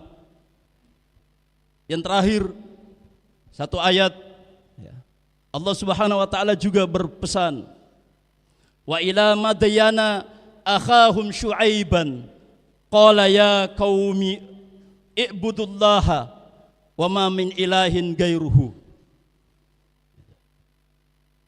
Jadi berkata, diutuslah kepada Madyan saudara mereka bernama Syuaib. Dia menyeru juga kepada kaumnya, sembahlah Allah, tidak ada Tuhan yang disembah melainkan Dia. Dia Allah yang telah membawa itu penjelasan-penjelasan yang nyata. Fa'uful kaila wal mizana wala tabkhas fil ardi wala tufsidu fil ardi ba'da islahiha. Dzalikum khairul lakum in kuntum mu'minin. Sempurnakanlah takaran dan timbangan. Jangan kamu merugikan manusia. Jangan mengambil kebijakan. Jangan menetapkan kewenangan. Jangan mengambil peraturan yang bisa memicu kerugian kolosal, kerugian komunal, kerugian yang masif pada manusia. Allah justru menyatakan, wala tufsidu fil ardi ba'da islahiha. Jangan kamu merusak bumi setelah Allah memperbaikinya. Alam punya cara secara alami sebagai sunnatullah untuk merecovery dirinya kalau dia rusak secara alami. Tapi karena datang sistem kapitalisme merusak segalanya, merusak alam, merusak hidrologi dan seterusnya, maka kemudian kerusakannya telah nampak sangat jelas di mata kita, baik di darat maupun yang terjadi di lautan. Allah menutup ayatnya tadi, dzalikum khairul lakum, demikian ini lebih baik buat kalian jika kalian betul orang-orang yang beriman. Kalau mereka yang selama ini warawiri, termasuk di beranda HP kita mengaku beriman pada Allah Subhanahu wa taala, termasuk yang manggul beras kemarin ketika berapa hari setelah bencana, ya, termasuk juga penasehat spiritualnya, kalau mengaku beriman nasihati mereka di lingkar kekuasaan itu. Dua ayat ini dititipkan Quran surah Hud ayat 58 dan Quran surah Al-A'raf ayat 61, agar ini bisa menjadi pondasi untuk pengelolaan ruang publik, termasuk di dalam pengelolaan sumber daya alam, termasuk juga hadis yang sudah dibacakan tadi, al-muslimuna syuraka'u fi thalasin fil ma' wal kala' wan nar. Ini harusnya menjadi acuan bagaimana negara mengelola sumber daya alam, agar sumber daya alam itu dikelola untuk sebesar-besar kemakmuran bagi masyarakat banyak, bukan kemudian untuk diserahkan, diberikan kepada swasta dan seterusnya.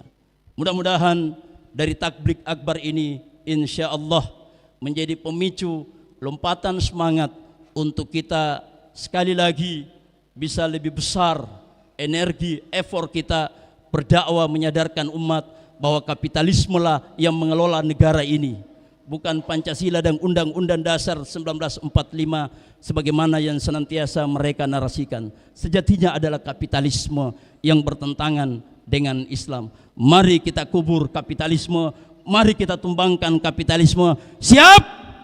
Siap. Takbir. Allahu Akbar. Wallahul muwaffiq ila aqwamit thariq. Nasrun minallah wa fathun qarib. Wa basyiril mu'minin fastabiqul khairat. Assalamualaikum warahmatullahi wabarakatuh. Waalaikumsalam warahmatullahi wabarakatuh. Masya Allah, syukron jazakallah khair kepada Ustadz Khairuddin atas materinya luar biasa. Selanjutnya tausiah keempat dengan tema sistem politik demokrasi melahirkan pejabat yang berkhidmat pada kapitalis, yang insya Allah akan dibawakan oleh Ustadz Barlianta Abdullah. Kepada beliau falyatafaddal masykur. Takbir! Takbir!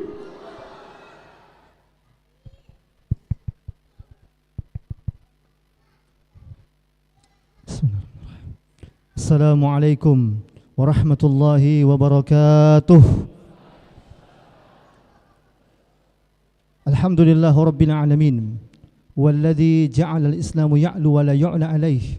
Asyhadu an la ilaha illallah wahdahu la syarika lah, wa asyhadu anna Muhammadan abduhu wa rasuluhu al-mab'utsu rahmatan lil alamin. Allahumma shalli wa sallim wa barik ala sayyidina Muhammadin wa ala alihi wa ashabihi wa man tabi'ahum bi ihsan ila yaumiddin. Ma'asyiral muslimin rahimakumullah. Al-Imam Taqiyuddin An-Nabhani dalam kitabnya An-Nidaul Har, beliau menjelaskan ada dua akar masalah dan penyebab utama seluruh petaka, seluruh problematika yang menimpa dunia Islam, termasuk Indonesia, termasuk dalam krisis lingkungan hidup yang terjadi di Sumatera dan Aceh, yang kemudian menimbulkan terjadinya musibah banjir bandang dan tanah longsor. Dua perkara itu tidak lain, yang pertama yakni diterapkannya sistem kufur bernama sistem demokrasi pada bidang politik dan sistem kapitalisme pada bidang ekonomi, yang ini bertentangan dengan akidah mayoritas penduduk negeri muslim, yakni akidah Islam. Kemudian yang kedua, juga karena hadirnya rezim para pemimpin, para pejabat yang tunduk, yang berkhidmat dan melayani kepentingan kapitalis, baik kapitalis barat, asing maupun kapitalis lokal dalam negeri. Dua sebab ini berkaitan satu sama lain, sehingga itulah yang terjadi dalam musibah yang terjadi di Sumatera dan Aceh. Para pejabat negeri ini diberikan kewenangan sebagaimana dalam sistem demokrasi. Demokrasi sejak lahirnya mengajarkan kedaulatan di tangan rakyat atau kedaulatan di tangan pejabat. Maka tiga lembaga ketatanegaraan sebagai wujud demokrasi, legislatif, eksekutif, dan yudikatif, diberikan kewenangan untuk membuat hukum, membuat undang-undang dan kebijakan, mengatasnamakan rakyat, meski pada faktanya untuk kepentingan para pejabat. Maka terjadilah perselingkuhan antara korporasi, kaum kapitalis selaku penyandang dana mereka pada masa pemilu dengan mereka para pejabat yang memang mengambil kekuasaan dengan tujuan untuk kepentingan perut, kepentingan harta, tahta wanita. Maka muncullah berbagai macam undang-undang seperti undang-undang kehutanan, undang-undang cipta kerja, dan peraturan-peraturan pemerintah di bawahnya yang mengizinkan negara memberikan hak kepada swasta, kepada kapitalis untuk mengelola hutan, untuk mengelola tambang, termasuk undang-undang minerba, untuk mengelola tambang, bahkan dengan cara ugal-ugalan. Sudahlah memberikan izinnya itu sudah haram, kemudian dikelola pula dengan cara ugal-ugalan. Masyaallah muslimin rahimakumullah. Mungkin orang mengatakan, bukankah kita ada regulasi yang mengatur? Ada syarat-syarat seperti AMDAL. Itu undang-undang di atas kertas. Tapi pada faktanya yang terjadi bukan tata ruang, tapi tata uang. Jamaah rahimakumullah. Bagi para pejabat, yang penting para pengusaha itu, kapitalis itu memberikan duit, selesai urusan. Tapi kalau nggak ada duit, ya nggak bisa jalan urusan. Laisa fulus manfus, kata mereka. Tapi kalau ada fulus, maka urusan jadi mulus, hati jadi tulus, begitu kata mereka. Karena time is money, waktu adalah uang. Itulah fakta yang terjadi, jamaah rahimakumullah. Dan jelas ini bertentangan dengan Islam, baik dari sisi akidah maupun dari sisi syariah. Demokrasi bertentangan dengan akidah Islam, karena demokrasi menempatkan kedaulatan di tangan rakyat, kedaulatan di tangan pejabat, kedaulatan di tangan konglomerat. Sementara Islam menempatkan kedaulatan di tangan Allah Subhanahu wa taala semata. Allah adalah ilah fis sama wal ard. Allah adalah Tuhan pengatur di langit dan di bumi. Allah menegaskan dalam surah Yusuf, "Innal hukmu illa lillah, amara alla an ta'budu illa iyyah." Sesungguhnya menetapkan hukum hanyalah hak Allah Subhanahu wa taala, dan kalian manusia diperintahkan untuk tidak menyembah kecuali kepada Allah Subhanahu wa taala. Demokrasi jelas merupakan sistem kufur, karena manusia diberikan kewenangan untuk membuat hukum dan aturan sesuai kepentingan mereka. Allah Subhanahu wa taala mengancam ini merupakan dosa besar di sisinya. Allah berfirman, "Wa man lam yahkum bima anzalallah fa ulaikumul kafirun, fa ulaikumul zalimun, fa ulaikumul fasiqun." Dan barang siapa yang menjalankan hukum selain daripada hukum Allah Subhanahu wa taala, tidak berhukum dengan apa yang Allah turunkan, Quran dan sunnah, maka Allah tegaskan, fa ulaika humul kafirun, fa ulaika humul zalimun, fa ulaika humul fasiqun. Mereka adalah orang-orang kafir, mereka adalah orang-orang zalim, mereka adalah orang-orang fasik. Imam Ibnu Katsir menyebutkan dalam tafsirnya, kafirlah orang mukmin jika mereka meyakini bahwa ada sistem hukum, ada undang-undang, ada konsep hidup yang lebih baik daripada Islam. Dan zalim atau fasik mereka ketika mereka menerapkan sistem kufur karena kebodohan, karena kemaslahatan pribadi, karena kepentingan pribadi mereka. Karena itu siapapun presidennya, saya tegaskan sekali lagi, siapapun presidennya, selama masih menjalankan sistem demokrasi dan kapitalisme, maka rezim penguasa pasti akan bertindak zalim kepada rakyatnya. Takbir. Ma'asyiral muslimin rahimakumullah. Demokrasi juga bisa menggelincirkan umat kepada perbuatan syirik. Disebutkan dalam satu riwayat hadis yang sahih, Rasulullah SAW menyampaikan kepada para sahabat bahwa sungguh orang-orang Yahudi Nasrani telah menyembah rahib dan pendeta mereka. Lalu seorang sahabat bernama Adi bin Hatim memprotes. Adi bin Hatim seorang mantan pendeta. Ya Rasulullah, dulu kami tidak pernah sujud depan pendeta kami. Lalu Nabi bertanya balik, bukankah pendeta-pendeta kalian telah mengharamkan yang Allah halalkan, telah menghalalkan yang Allah haramkan, lalu kalian mengikutinya? Naam, benar ya Rasulullah. Maka Nabi menegaskan, fadzalika ibadatuhum iyyahum, itulah bentuk penyembahan mereka kepada pendeta-pendeta mereka. Lalu Nabi bacakan firman Allah di surah At-Taubah.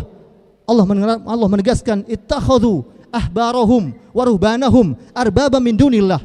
Mereka orang-orang Yahudi dan Nasrani telah mengambil rahib dan pendeta mereka sebagai Tuhan-Tuhan selain daripada Allah Subhanahu wa taala.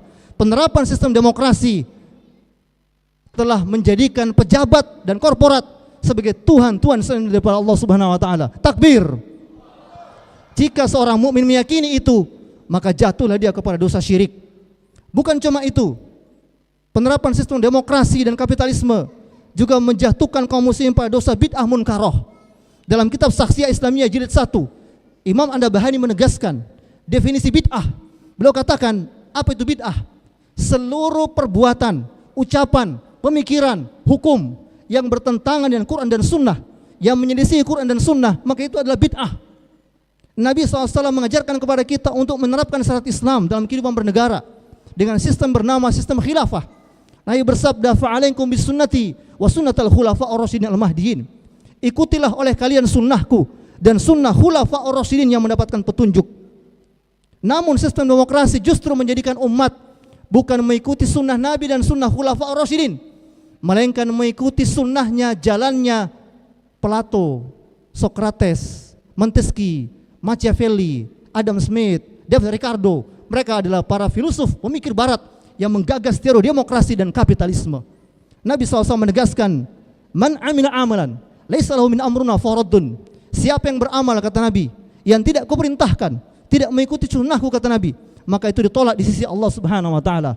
Bid'ah bukan hanya dalam persoalan ibadah ritual, tapi kata beliau, bid'ah adalah seluruh perbuatan, pemikiran, ucapan, hukum yang bertentangan dan Quran dan Sunnah. Penerapan sistem demokrasi dan kapitalisme sungguh merupakan bid'ah munkaroh yang nyata di tengah-tengah kehidupan masyarakat. Takbir. Begitu juga dalam sistem demokrasi. Demokrasi menjamin, konsepnya dari barat sudah seperti itu. Ini bukan soal siapa yang berkuasa, tapi memang begitu konsepnya dari sononya. Demokrasi mengajarkan teorinya, negara wajib menjamin 4 kebebasan. Kebebasan beragama, kebebasan berpendapat, kebebasan bertingkah laku, dan kebebasan kepemilikan. Kebebasan kepemilikan itulah yang menghasilkan sistem ekonomi kapitalisme. Negara wajib memberikan kesempatan kepada setiap korporasi, kepada setiap kalangan kapitalis pengusaha untuk bisa mengelola sumber daya alam masyarakat, termasuk seperti hutan dan tambang. Itu sebuah keniscayaan dalam sistem kapitalisme, dalam sistem demokrasi. Padahal dalam Islam jelas, seluruhnya itu merupakan harta milik umum. Islam membagi kepemilikan ada 3 macam. Ada harta milik pribadi, ada harta milik umum, dan ada harta milik negara. Pasal 33 Undang-Undang 45 itu tidak bernafaskan Islam. Di situ dikatakan bumi, air, kekayaan alam dikuasai oleh negara. Dalam Islam itu bukan dikuasai negara, tapi itu milik umum, milik rakyat. Karena paradigmanya adalah itu milik negara, maka negara berhak memberikan siapa saja yang dia maui. Dalam Islam tidak demikian. Itu milik umum, kita bersyirkah di dalamnya. Nabi SAW bersabda, an-nasu syuraka'u fi thalathin, fil ma' wal kala' wan nar. Manusia berserikat dalam 3 harta, dalam air, padang rumput, dan api. Dalam riwayat Ibnu Majah, Nabi tambahkan kalimat thamanahu haram, dan harganya atau keuntungannya adalah haram. Berdasarkan hadis itu, Imam Ibnu Qudamah dalam kitabnya Al-Mughni beliau menjelaskan, jumhur ulama sepakat dalam pandangan Islam, seluruh sumber daya alam termasuk hutan dan tambang itu adalah milik umum, milik bersama, tidak boleh diserahkan menjadi milik pribadi, menjadi milik kapitalis, menjadi milik korporasi, termasuk tidak boleh menjadi milik negara, milik pejabat, melainkan semuanya itu milik rakyat, milik umum, dan negara yang diberikan amanah untuk mengelolanya, untuk kesejahteraan masyarakat. Jadi kita tidak anti tambang, jamaah rahmatullah. Kita juga tidak anti mengelola hutan. Jangan masuk perdebatan itu keliru. Islam mengajarkan silakan kelola hutan, silakan kelola tambang, tapi hasilnya bukan untuk korporasi, bukan untuk kapitalis, hasilnya untuk rakyat. Kemudian yang kedua, dalam ikhtiar pengelolaannya, pemerintah atau khalifah, pemimpin wajib mengikuti pendapat ahli. Disebutkan dalam kitab Fathul Bari karya Imam Ibnu Hajar Asqalani, syura atau pengambilan pendapat dalam perkara-perkara mubah yang butuh keahlian, maka merujuk pada pendapat ahli. Maka dalam pengelolaannya wajib mengikuti pendapat ahli soal apakah pengelolaan hutan dan tambang ini berbahaya atau tidak bagi umat. Kalau dia berbahaya, mendatangkan mudarat, maka dihentikan dan tidak boleh diteruskan. Rasulullah SAW menegaskan dalam riwayat Baihaqi, Nabi bersabda, la dararan wala diraran, man darrallahu alaih wa man syaqqa syaqqana alaih. Tidak boleh mengerjakan perbuatan yang membahayakan dan membahayakan bagi orang lain.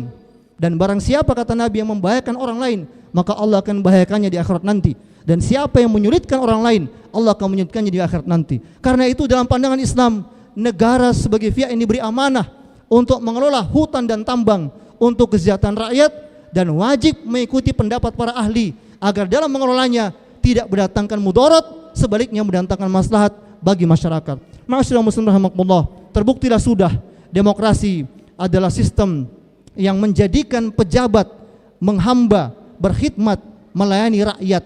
Akhirnya rakyat hidup melarat dan kian melarat, kian menderita, dan semuanya itu akibat dari meninggalkan penerapan syariat. Allah tegaskan di surah Al-Maidah 49, wa anihkum bainahum bima anzalallah wa la tattabi' ahwa'ahum wahzarhum ayaftinuka an ba'di ma anzala ilaik fa in tawallaw fa'lam annama yuridullahu ayusibahum bi'adzi dzunubihim wa inna katsiran minan nasi lafasiqun. Dan hendaklah kalian memutuskan perkara berdasarkan apa yang Allah turunkan, apa yang kuturunkan, yaitu Quran dan Sunnah, dan janganlah kalian mengikuti hawa nafsu mereka orang-orang kafir, dan berhati-hatilah kalian karena mereka hendak memalingkan kalian dari sebagian ayat-ayat Allah. Dan kalau kalian mengerjakan hal itu, wa'lam fa'lam, ketahuilah annama yuridullah ayusibahum bi'adzi dzunubihim, Allah berkehendak menimpakan musibah kepada kalian disebabkan karena sebagian dari dosa-dosa kalian. Wa inna katsiran minan nasi lafasiqun, dan kebanyakan manusia adalah orang-orang fasik. Karena itu ma'asyiral muslimin rahimakumullah, jelaslah dan terbukti sudah sistem demokrasi, sistem kapitalisme adalah pangkal dari seluruh masalah yang menimpa negeri kita. Maka tugas kita tentu tidak sekedar bersabar, tapi tugas kita sebagaimana ayat di surah Ar-Rum, la'allahum yarji'un, agar mereka kembali kepada Allah Subhanahu wa taala. Ketika terjadi kerusakan, mereka diperintahkan la'allahum yarji'un, mereka kembali kepada Allah Subhanahu wa taala. Maknanya adalah la'allahum yatubu ilaihim, mereka bertobat kepada Allah Subhanahu wa taala. Bagaimana bentuk tobat kita? Segera cabut sistem demokrasi, cabut sistem kapitalisme, ganti sistem, ganti rezim, tegakkan syariah, tegakkan khilafah. Takbir! Allahu Akbar! Assalamualaikum warahmatullahi wabarakatuh. Takbir! Takbir! Alhamdulillah, syukron, jazakallahu khairan kepada Ustadz Barlianta Abdullah. Selanjutnya kita akan mendengarkan kisah-kisah, cerita-cerita dari korban banjir yang ada di Aceh dan Sumatera sana, langsung dari relawan banjir Sumatera dan Aceh asal Sulawesi Selatan. Kepada Dr. Eko Nugroho dengan hormat kami persilahkan. Takbir! Takbir!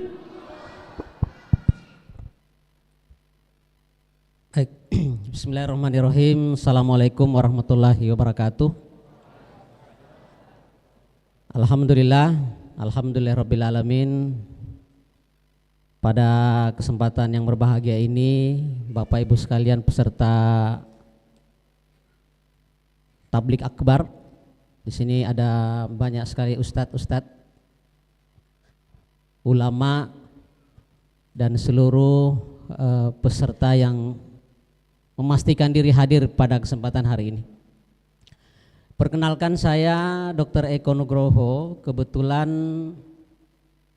menjadi bagian dari tim relawan Provinsi Sulawesi Selatan yang ditugaskan bersama 100 orang tenaga medis di Kabupaten Aceh Tamiang.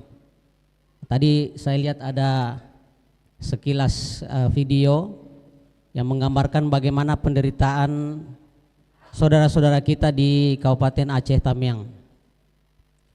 Secara singkatnya, melalui pemerintah Provinsi Selatan dengan responnya setelah kejadian tanggal 27 November, Sumatera Utara, Sumatera Barat, dan Aceh itu didorong untuk memberikan bantuan. Nah, Bapak Ibu sekalian, bantuan-bantuan itu kemudian tentu direalisasikan dengan mengirimkan satu tim relawan. Jadi ada 2 tahapan. Tahapan pertama tanggal 2 Desember, jadi seminggu, dalam jangka seminggu setelah kejadian itu ada pengiriman tahapan pertama, bantuan medis dan bantuan logistik.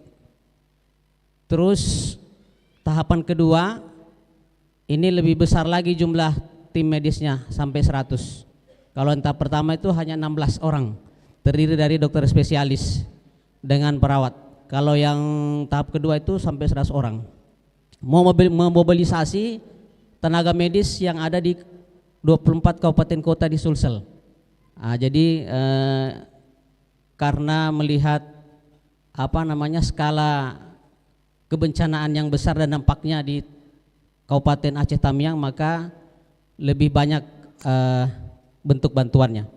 Saya hanya ingin menggambarkan saja Bapak Ibu sekalian, karena tadi sudah banyak dijelaskan Bapak Ustadz, Pak narasumber sebelumnya. Kehadiran saya di sini dua. Yang pertama, ingin memberikan justifikasi terhadap informasi-informasi fakta, karena saya dari sana.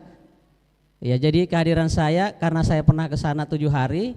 Apa yang disampaikan Ustadz sebelumnya, saya akan validasi, verifikasi, justifikasi bahwa saya melihat apa yang disampaikan terkait informasi di sana. Faktanya ada bahwa di sana terjadi kelumpuhan, ya, kehidupan masyarakat di sana, khususnya di Kabupaten Aceh Tamiang karena saya di sana. Pangan, kebutuhan pangan, sandang, papan itu menjadi kebutuhan dasar yang tidak terpenuhi dan perlu dipenuhi. Makanya ini perlu dibutuhkan, masih ada bantuan-bantuan selanjutnya sebenarnya dari siapapun, termasuk dari ISN, ya Islam Selamatkan Negeri, ya. Nah, ini kondisi di sana ini tahapan pertama ini, ya. Jadi kelihatan bahwa infrastruktur dasar, ya, jalanan, ya, namanya kalau akses jalanan tidak bisa, Bapak Ibu sekalian, kebutuhan apa yang bisa sampai? Apalagi makanan, ya, dan akses lainnya. Boro-boro untuk sekolah begitu, ya, untuk kebutuhan dasar ini yang sangat penting. Keadaannya seperti ini, dan ingat banjirnya bukan air saja, tetapi lumpur, ya, tapi lumpur juga, dan tadi sudah disebutkan kayu-kayu gelondongan juga banyak begitu, dan daya rusaknya tentu tidak sekedar air, tapi juga material-material yang bisa merusak. Selain bantuan medis, ada juga bantuan keuangan yang diberikan dari pemerintah Provinsi Selatan. Ya, ini tentu bagian dari pengelolaan kebencanaan, karena tadi disampaikan Ustadz tadi bahwa kalau terkait kebencanaan ada ilmunya. Nah, ilmunya tentu perlu dikelola oleh orang yang paham tentang kebencanaan. Bukan hanya tim medisnya, ya, perlu ada bantuan-bantuan keuangan yang perlu hadir di situ. Kemudian layanan kesehatan diberikan, rumah sakit lumpuh, puskesmas lumpuh. Padahal kalau berbicara kebencanaan tentu berbicara dampak. Dampak yang pertama terhadap orangnya. Orangnya perlu ditolong, dibantu atas kesehatan yang mungkin ada luka, patah, ataukah yang lainnya. Alhamdulillah kedatangan kita di sana tentu memberikan dampak terkait dengan layanan kesehatan, karena memang judulnya tim bantuan tim medis begitu, ya, tetapi yang lain juga karena pertimbangan ilmu kebencanaan perlu ada biayanya, perlu ada koordinasinya, perlu ada ininya. Nah, ini adalah bagian dari keahlian yang perlu kita kelola nanti secara baik. Nah, untuk yang tahapan kedua, saya kebetulan di sini, di tahapan ini ada 103 tepatnya.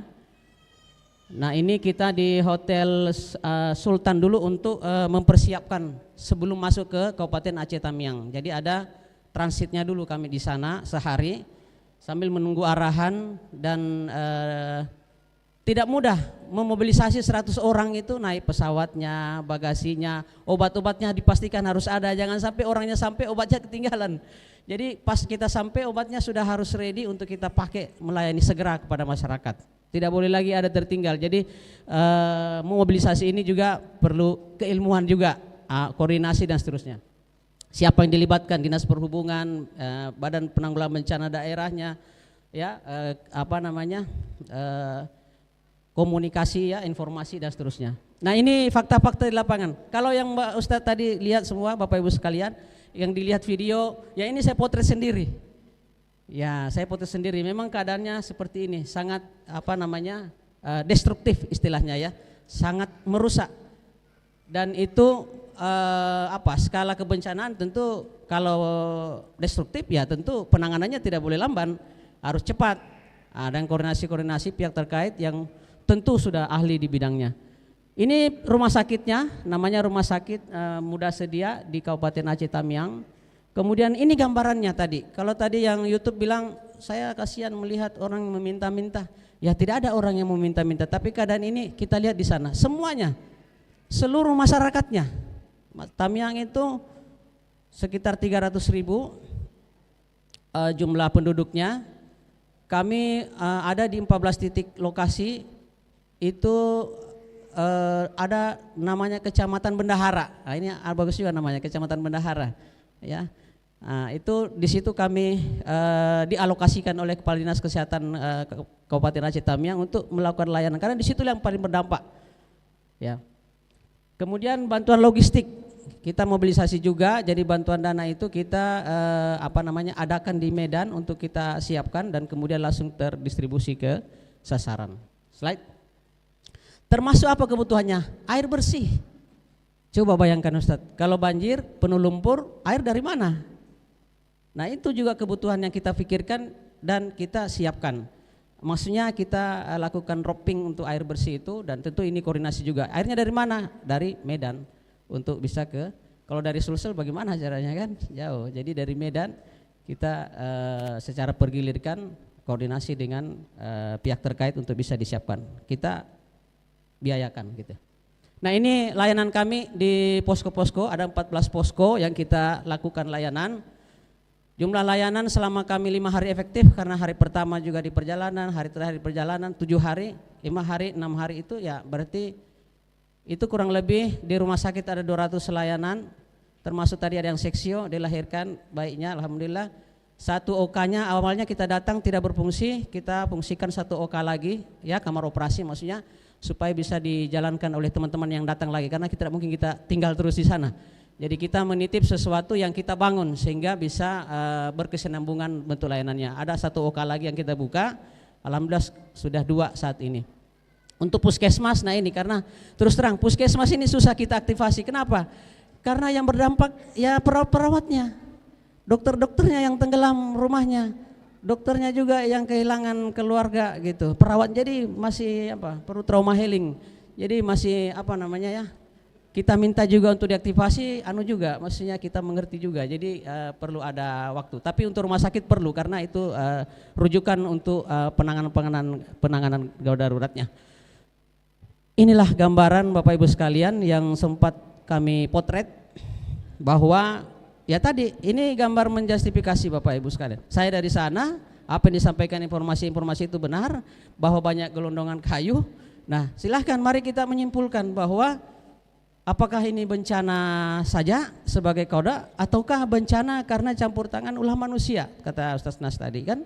Jadi mari kita pikirkan, kalau di sini tidak muncul kesadaran, lalu apa lagi yang ditunggu? Karena memang saya informasikan Bapak Ibu sekalian terkait kebencanaan, Indonesia itu tempatnya bencana. Ya ini bukan menakut-nakuti atau menjustifikasi bahwa wah enggak apa-apa kejadian itu memang enggak. Indonesia itu termasuk 10 negara yang paling tersering terkena bencana. Kenapa coba? 1, karena kita kodaknya, ini kodak lagi nih, kita tinggal di daerah geografi yang kita ini pertemuan cincin api spesifik yang ini Pasifik, api yang Pasifik itu loh. Jadi pertemuan antara lempeng tektonik yang aktif sehingga mudah terjadi gempa bumi. Mudah kalau dia di air gempa buminya tsunami namanya. Nah, mudah juga vulkanik begitu ya, gunung-gunungnya meletus. 1. Yang kedua, Indonesia kodanya lagi, kita tinggal di iklim tropis, curah hujannya tinggi, topografinya banyak gunung, curah hujan tinggi, gempa datang, sudah kita bencana. Bapak Ibu kalau di Sulsel saja gunungnya berapa? Gunung Latimojong, Gunung Bawah-Karang, tidak aktif. Tapi yang di sana di Jawa banyak. Jadi kebencanaan di Indonesia ini juga perlu dikelola. Karena yang tinggal dan yang menjadi korban dan yang mengelola ya umat Islam sendiri. Nah makanya alhamdulillah terima kasih sekali lagi bagi panitia dan seluruh hadirin sekalian, kami diberikan kesempatan waktu untuk bisa memberikan testimoni lah bahwa kejadian-kejadian ini tentu akan menjadi pembelajaran buat kita semua, baik dari segi pemahaman kauda kita sebagai seorang muslim maupun pengelolaan kebencanaan, karena memang ternyata kita tinggal di daerah bencana. Indonesia itu laboratorium bencana kalau misalnya dalam ini ya, aspek akademis itu kita itu laboratorium bencana. Nah, sampai di Kementerian Kesehatan itu ada namanya tenaga kesehatan cadangan. Jadi kalau ada bencana kita siap untuk ke sana, siap untuk sini gitu ya. Dan itu bagian dari pengelolaan yang perlu kita sikapi dan perlu kita siapkan. Saya rasa demikian Ustaz. Terima kasih atas kesempatannya. Kita berdoa semoga tim relawan lain termasuk Amin. Islam Selamatkan negeri bisa berada di sana terus mendampingi saudara-saudara kita. Amin, Dan amin, kita amin. berdoa semoga bencana ini bisa segera diatasi bersama. Sekian, assalamualaikum warahmatullahi wabarakatuh. Waalaikumsalam warahmatullahi wabarakatuh. Syukron jazakallah khair Ustaz Dr. Eko Nugroho atas ceritanya yang luar biasa ya. Mungkin kita banyak melihat berita-berita di luar sana terkait kondisi saudara kita di Sumatera dan Aceh, dan ternyata ya kondisi di sana sangat memprihatinkan. Ya, kami mendapatkan informasi juga banyak wilayah yang terisolir tidak mendapatkan bantuan. Bahkan kalau nggak salah di Tamiang ada satu wilayah masyarakatnya kurang lebih beberapa hari tidak makan, kehausan karena tidak dapat makanan ya. Oleh karena itu jamaah yang dimuliakan Allah Subhanahu wa taala, di tempat yang penuh berkah ini dan kondisi yang mungkin kita sudah saksikan bersama, kami segenap panitia dan juga dari relawan ISN Islam Selamatkan Negeri mengajak kepada jamaah menyisihkan sebagian hartanya untuk memberikan yang terbaik. Mungkin kita nggak bisa hadir di tempat sana, mungkin kita nggak bisa merasakan apa yang dirasakan saudara-saudara kita di sana, tapi setidaknya kita bisa memberikan bantuan kepada mereka untuk meringankan kondisi mereka di sana. Setidaknya perut-perut mereka terisi, karena sebagai ayah tidak bisa memikirkan bagaimana kehidupan anak dan istrinya kalau perutnya nggak terisi. Baik Bapak Ibu yang kami muliakan, sebentar lagi kami akan mengedarkan kotak infak. Mohon izin, mari kita sama-sama menolong agama Allah dengan menyisihkan harta-harta terbaik kita untuk membantu saudara kita yang ada di wilayah Sumatera dan Aceh. Mudah-mudahan ini menjadi pemberat timbangan kita di hari penghisaban kelak. Dan juga mohon izin kami menampilkan nomor rekening. Ya, jadi, sebelum menampilkan rekening kami silakan disaksikan video yang insya Allah akan diputar oleh operator. Semoga ini bisa menggambarkan kepada kita agar juga kita semakin kuat untuk bisa membantu saudara kita. Bukan seberapa banyak harta yang kita berikan, tapi seberapa ikhlas kita memberikan kepada mereka. Lebih bagus lagi banyak dan ikhlas ya. Semoga Allah Subhanahu wa taala memberikan kemudahan kepada kita, melipat gandakan rezeki ya yang kita berikan kepada mereka, dan semoga ini menjadi hujah di hadapan Allah Subhanahu wa taala, menjadi pemberat pahalanya kita. Dan bagi jamaah yang mau ya berinfak melalui transfer nomor rekening nanti akan ditampilkan oleh operator, silakan nanti difoto kemudian ditransfer dan juga dikonfirmasi ke nomor yang tertera. Baik, silakan diputar videonya.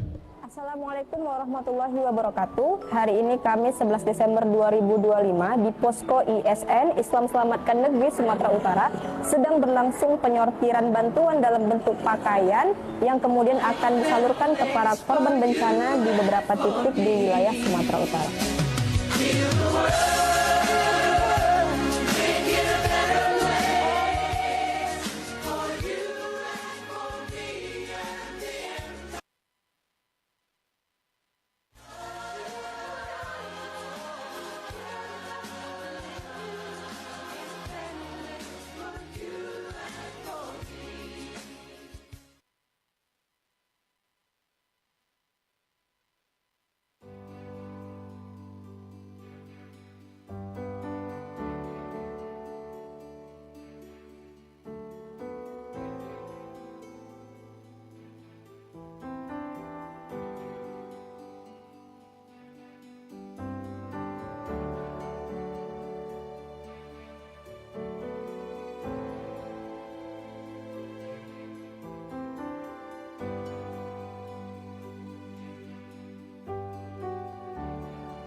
Baik, alhamdulillah di hadapan kita semua sudah ada nomor rekening yang bisa dimanfaatkan untuk kemudian membantu saudara-saudara kita yang terkena dampak musibah di Pulau Sumatera, Provinsi Sumatera dan juga Aceh.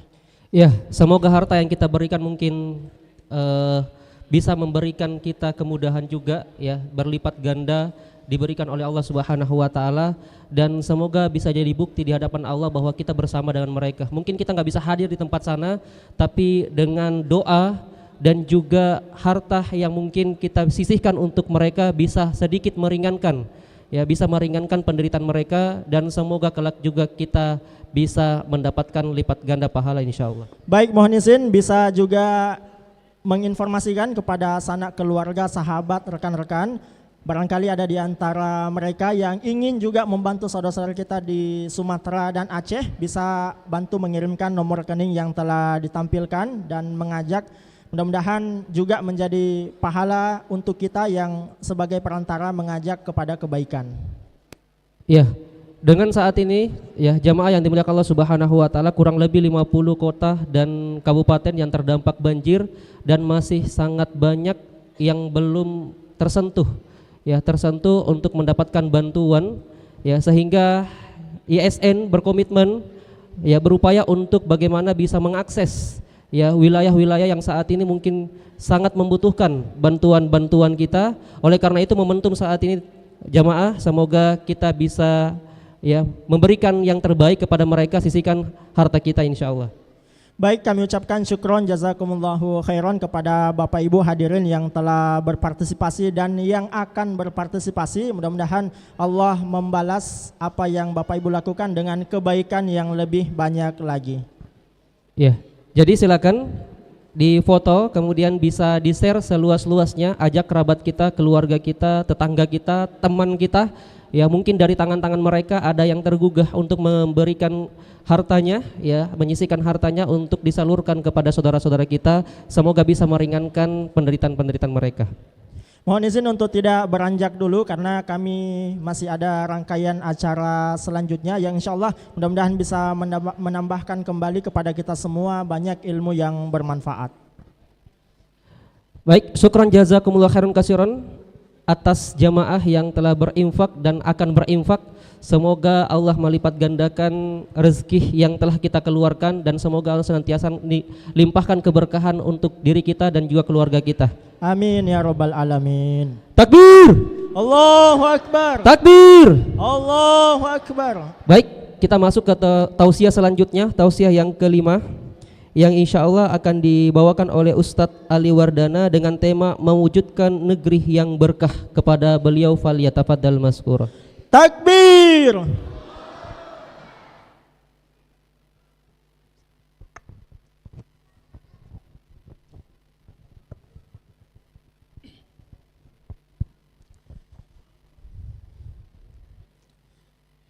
Bismillahirrahmanirrahim.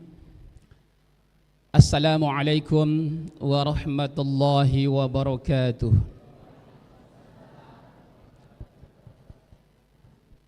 Alhamdulillah, wassalatu wassalamu ala rasulillah Muhammad ibni Abdillah, la hawla wa la quwata illa billah.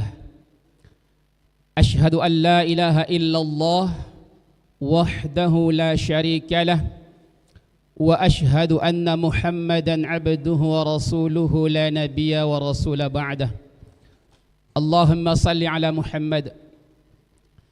Alhamdulillah, para alim ulama, para kiai, para tuan guru, Andre Guruta yang sempat hadir, dan juga hadirat wal hadirin, peserta tablik akbar, yang semoga kita semua senantiasa dalam naungan ridha Allah Subhanahu wa ta'ala. Segala puji sanjungan hanya untuk Allah, Zat yang Maha Indah, penuh kasih dan rahmat atas segala limpahan rahmat dan nikmatnya. Hari ini kita bermuajahah, berkumpul di tempat yang barokah ini sebagai bagian dari kepedulian kita terhadap saudara kita seiman dan seaqidah.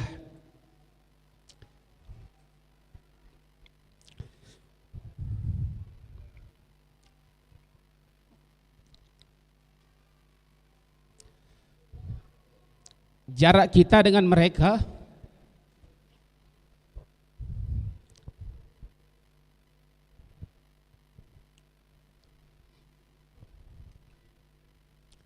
saudara sekalian, mohon maaf agak emosional. Tayangan video tadi dan juga orasi daripada guru kita sebenarnya cukup mengguncang perasaan kita. Bahwa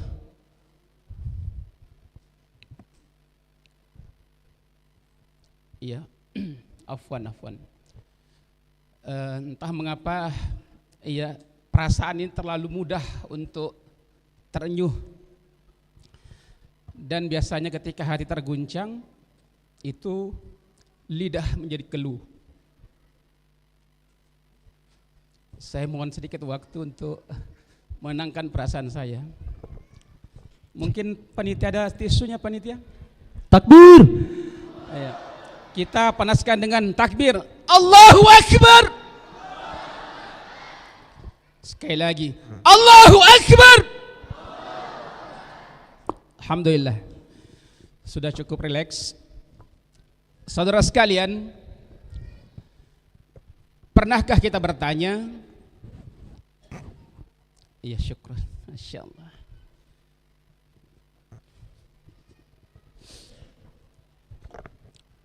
Mungkin kita pernah bertanya dan membatin, bukankah negara ini negeri yang kaya raya, sumber daya alamnya melimpah ruah, laut membentang luas, hutannya rimbun, rindang, indah dipandang.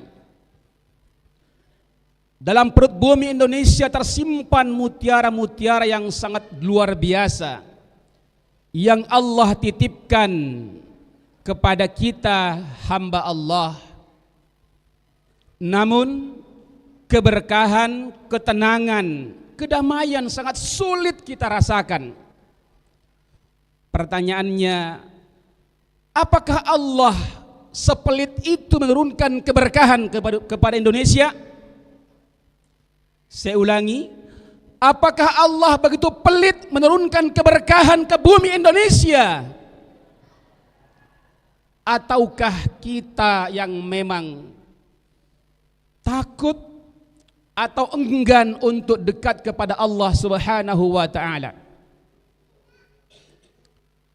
Saudaraku, peristiwa bala musibah datang silih berganti, menelan begitu banyak korban dan jiwa. Belumkah ini cukup untuk menggugah nurani kesadaran kita bahwa sesungguhnya di balik bencana itu, musibah itu, ada pesan yang tersirat yang Allah ingin kita memahaminya.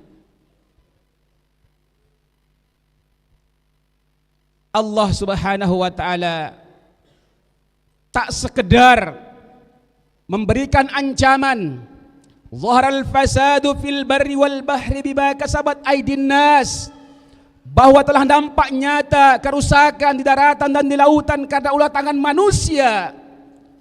Tak sekedar ancaman dan peringatan dari Allah, tetapi saudara sekalian, Allah pun membentangkan jalan petunjuk agar di bumi tercinta Indonesia ini dapat kita raih keberkahan itu. Dan Allah memberikan jalan, walau anna ahlal qura amanu wattaqau la fatahna alaihim barakatin minas sama'i wal ardh.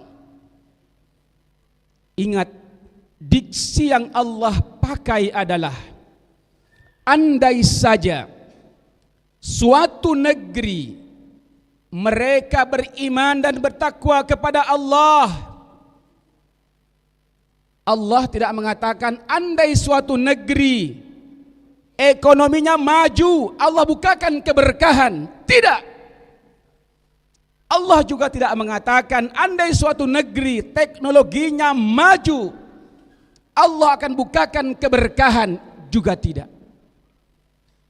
Tetapi saudara sekalian, yang Allah tegaskan adalah amanu wattaqau. Mereka beriman dan bertakwa kepada Allah Subhanahu wa taala. Setelah bentangan peristiwa tadi, paparan oleh para guru kita dan juga ditambah dengan tayangan visual, maka kita semakin sadar bahwa sesungguhnya untuk meraih keberkahan, mewujudkan keberkahan sebuah negeri Indonesia tercinta, tidak ada jalan lain saudara sekalian kecuali dengan iman dan takwa. Dan iman takwa itu tentu saja tak cukup dengan orang per orang yang beriman dan bertakwa. Demi Allah, Al-Fakir meyakini bahwa Indonesia tak kurang orang-orang yang saleh, yang malamnya mereka bangun bermunajat berkhalwat dengan Allah Subhanahu wa taala. Lidah mereka, lisan mereka tak pernah kering dari zikir kepada Allah Subhanahu wa taala. Hati mereka senantiasa terhubung dengan Allah. Tapi apa yang terjadi? Ketakwaan individu tentu saja tidak cukup untuk mengantarkan sebuah negara yang besar seperti Indonesia untuk membukakan keberkahan langit dan bumi. Maka saudaraku sekalian, sangat benar yang dikatakan para orator tadi bahwa selain ketakwaan individu, maka yang paling sentral yang Indonesia butuhkan saat ini adalah bagaimana ketakwaan itu lahir dari para pemimpin, lahir dari para penguasa, dan juga lahir dari sistem kepemimpinan yang merujuk dan bersumber dari hukum Zat yang Maha Adil, yakni Allah Subhanahu wa taala. Saudaraku yang dirahmati Allah Subhanahu wa taala, negeri ini andai saja kita mengandaikan laksana sekerat tanah dari surga, seolah Indonesia ini laksana sebidang tanah dari surga, kemudian Allah angkat dan diturunkan ke bumi, diberi nama Indonesia. Kenapa? Karena di Indonesia begitu banyak kekayaan alam yang melimpah ruah, tetapi tidak sejalan, tidak berbanding lurus dengan kesejahteraan dan keamanan rakyat. Kenapa?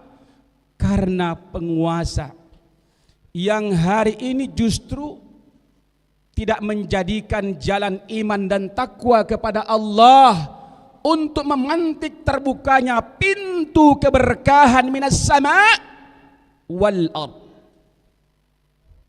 Saudaraku yang rahmati Allah Subhanahu wa taala, perwujudan iman takwa ini adalah bagaimana mulai detik hari ini kita secara komunal, secara kolektif bersama-sama untuk melakukan hijrah, meninggalkan segala sistem buatan manusia, sistem sekuler, demokrasi kapitalis, dan hanya cukup berhukum dengan hukum Allah Subhanahu wa taala. Maka peringatan kepada para penguasa bahwa sesungguhnya mudah bagi Allah untuk mensejahterakan rakyat, mudah bagi Allah menjadikan langit ini menurunkan keberkahan, mudah bagi Allah untuk mengeluarkan keberkahan dari bumi. Tetapi bagaimana dengan kita? Bagaimana kita memanggil, berharap? Hadirat wal hadirin yang dirahmati Allah Subhanahu wa taala. Yang pertama, mewujudkan negeri yang berkah itu adalah dengan diterapkannya syariat Allah Subhanahu wa taala dalam segala aspek kehidupan kita, bukan hanya orang per orang tapi sistem. Yang kita butuhkan saat ini bukan sekedar berganti pemimpin. Demi Allah 1000 kali berganti pemimpin dengan rezim yang silih berganti. 1000 kali berganti pemimpin dengan sistem yang sama, hasilnya akan tetap sama. Yang hanya akan melahirkan kezaliman, ketidakadilan. Yang kedua, saudara sekalian, pentingnya bagi kita, terutama masyarakat rakyat, untuk terus melakukan amar ma'ruf nahi mungkar. Karena penguasa kita ini, pemimpin hari ini, mereka ternyata sudah memiliki hati yang bebal. Jiwa mereka tidak tergetar dengan banyak korban bencana. Yang mereka pikirkan adalah bagaimana mempertahankan kekuasaan dan harta yang mereka miliki. Amar ma'ruf nahi mungkar. Saudaraku, setiap kita punya kewajiban. Man ra'a minkum munkaran falyughayyir biyadihi fa illam yastati' fa bilisanihi fa illam yastati' fa biqalbihi wa dzalika aful iman. Maka sesungguhnya kemungkaran yang terbesar yang kita saksikan hari ini adalah diterapkannya syariat, hukum yang tidak bersumber dari Allah Subhanahu wa taala. Maka mewujudkan negeri yang diberkahi adalah dengan kunci yang sangat tegas, amanu wattaqau, niscaya Allah la fatahna alaihim barakatinas sama'i wal ardh. Iman takwa terwujud dengan ketaatan totalitas tanpa syarat, dan ketaatan itu terwujud dengan penerapan syariat Allah, dan penerapan syariat Allah Subhanahu wa taala itu akan terjadi dengan tegaknya negara atau khilafah. Semoga insyaallah kita menjadi bagian dari orang yang mewujudkan keberkahan minas sama'i wal ardh dengan berkontribusi untuk menegakkan hukum Allah Subhanahu wa taala. Cukup sekian, barakallahu fiik, wassalamualaikum warahmatullahi wabarakatuh. Takbir! Takbir! Baik, alhamdulillah, itulah tadi tausiah yang luar biasa dari Al-Mukarram Ustadz Ali Wardana, Masya Allah. Mudah-mudahan menambahkan untuk kita semua ilmu yang bermanfaat. Mohon izin, di depan layar sini sudah diperbesar nomor rekening dari ISN sebagaimana request yang ada. Silahkan ditransfer, kemudian dikirimkan buktinya ke nomor kontak yang tertera. Kemudian setelah itu bisa difoto, kemudian dikirim ke grup masing-masing. Silahkan. Mudah-mudahan menjadi amal jariah untuk kita semua. Baik Bapak Ibu yang kami muliakan, sebagai penutup acara kita pada kesempatan kali ini, mari kita sama-sama berdoa memohon keselamatan untuk negeri yang insya Allah akan dipimpin oleh Al-Mukarram Ustadz Musta'din. Dengan hormat kami persilahkan.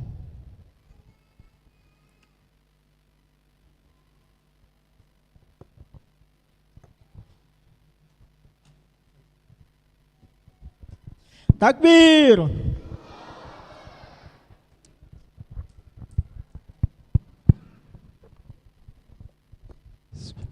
Assalamualaikum warahmatullahi wabarakatuh. Mari kita berdoa kepada Allah Subhanahu wa taala. Mudah-mudahan doa kita ini mengetuk pintu langit sehingga diijabah oleh Allah Subhanahu wa taala. Bismillahirrahmanirrahim. Alhamdulillahi rabbil alamin. Wassalatu wassalamu ala Rasulillah wa ala alihi wa ashabihi ajma'in. Rabbana zalamna anfusana wa illam taghfir lana wa tarhamna lanakunanna minal khasirin. Rabbana la tuzigh qulubana ba'da idh hadaitana wa hab lana min ladunka rahmah innaka antal wahhab. Allahumma ighfir lana wa liwalidina warhamhum kama rabbawna sigara. Allahumma nas'aluka salamatan fid din wa afiyatan fil jasad wa ziyadatan fil ilmi wa barakatan fil rizqi wa taubatan qabla al maut wa rahmatan 'indal maut wa maghfiratan ba'dal maut. Allahumma hawwin 'alaina fi sakaratil maut wan najata minan nar wal afwa 'indal hisab. Allahumma dafa'anna al qala wal bala wal waba wal fahsya wal munkar ma zahara minha wa ma batan min baladina hadha Indonesia khassah wa min buldanil muslimin 'ammah. Allahumma ansur ikhwanana al muslimina fi Filistin wa jami'il muslimina fi kulli makan. Allahumma nas'aluka khilafatan rasyidatan ala minhajin nubuwah tudillu bihal kufra wal kafirin wa tu'izzu bihal islam wal muslimin. Rabbana atina fid dunya hasanah wa fil akhirati hasanah wa qina adzaban nar. Wa sallallahu ala sayyidina Muhammadin wa ala alihi wa ashabihi wa sallam. Subhana rabbika rabbil izzati amma yasifun wa salamun alal mursalin walhamdulillahi rabbil alamin. Assalamualaikum warahmatullahi wabarakatuh. Waalaikumsalam warahmatullahi wabarakatuh. Takbir. Allahu Akbar. Takbir. Allahu Akbar. Alhamdulillah. Setelah kita sama-sama berdoa, semoga dengan doa kita dari lisan kita, Allah senantiasa berikan kemudahan dan Allah kabulkan setiap doa yang kita panjatkan pada kesempatan pagi menjelang siang ini. Amin ya rabbal Dan alamin. semoga Allah telah segera turunkan pertolongannya kepada kita dengan tegaknya negara Islam, yaitu khilafah ala minhajin nubuwah. Takbir. Yang insya Allah sama-sama kita dambakan. Dan kami ucapkan syukron jazakumullah khairan kasiron kepada seluruh pengisi acara, tausiah, ustadz, guru-guru kami, dan para tokoh, dan juga seluruh jamaah, bapak-bapak, ibu-ibu yang bersempatan hadir pada kesempatan hari ini. Semoga kehadiran kita kelak di akhirat kita banggakan sebagai amal kebaikan, dan semoga kita senantiasa dilimpahkan keberkahan bukan cuma di dunia tapi juga di akhirat. Amin ya robbal alamin. Alhamdulillah, tidak terasa kita sudah sampai di penghujung acara. Mari kita sama-sama menyatukan langkah, menyongsong negeri yang berkah, hilangkan orang-orang yang serakah, dan terakhir jangan lupa bersedekah. Baik, bagi jamaah yang dimuliakan Allah Subhanahu wa taala, sebelum kami tutup, kami juga mengajak tadi, silakan kalau yang belum berkesempatan atau belum menyempatkan tadi untuk berinfak, silakan difoto kemudian kirim infaknya, ya, harta sebaiknya harta terbaiknya kita. Kemudian nanti silakan dikonfirmasi ke panitia, ya, infak yang telah disalurkan. Baik, mungkin ini yang bisa kami sampaikan. Semoga hari ini berlimpah keberkahan untuk kita semua. Sama-sama kita tutup dengan doa kafaratul majelis. Subhanakallah bihamdik, asyhadu an la ilaha illa anta astaghfiruka wa atubu ilaik. Akhiru kalam, wassalamualaikum warahmatullahi wabarakatuh.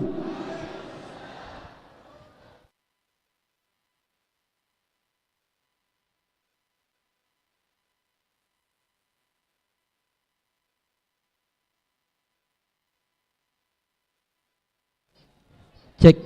Kami persilakan untuk mungkin para tokoh sejenak berfoto.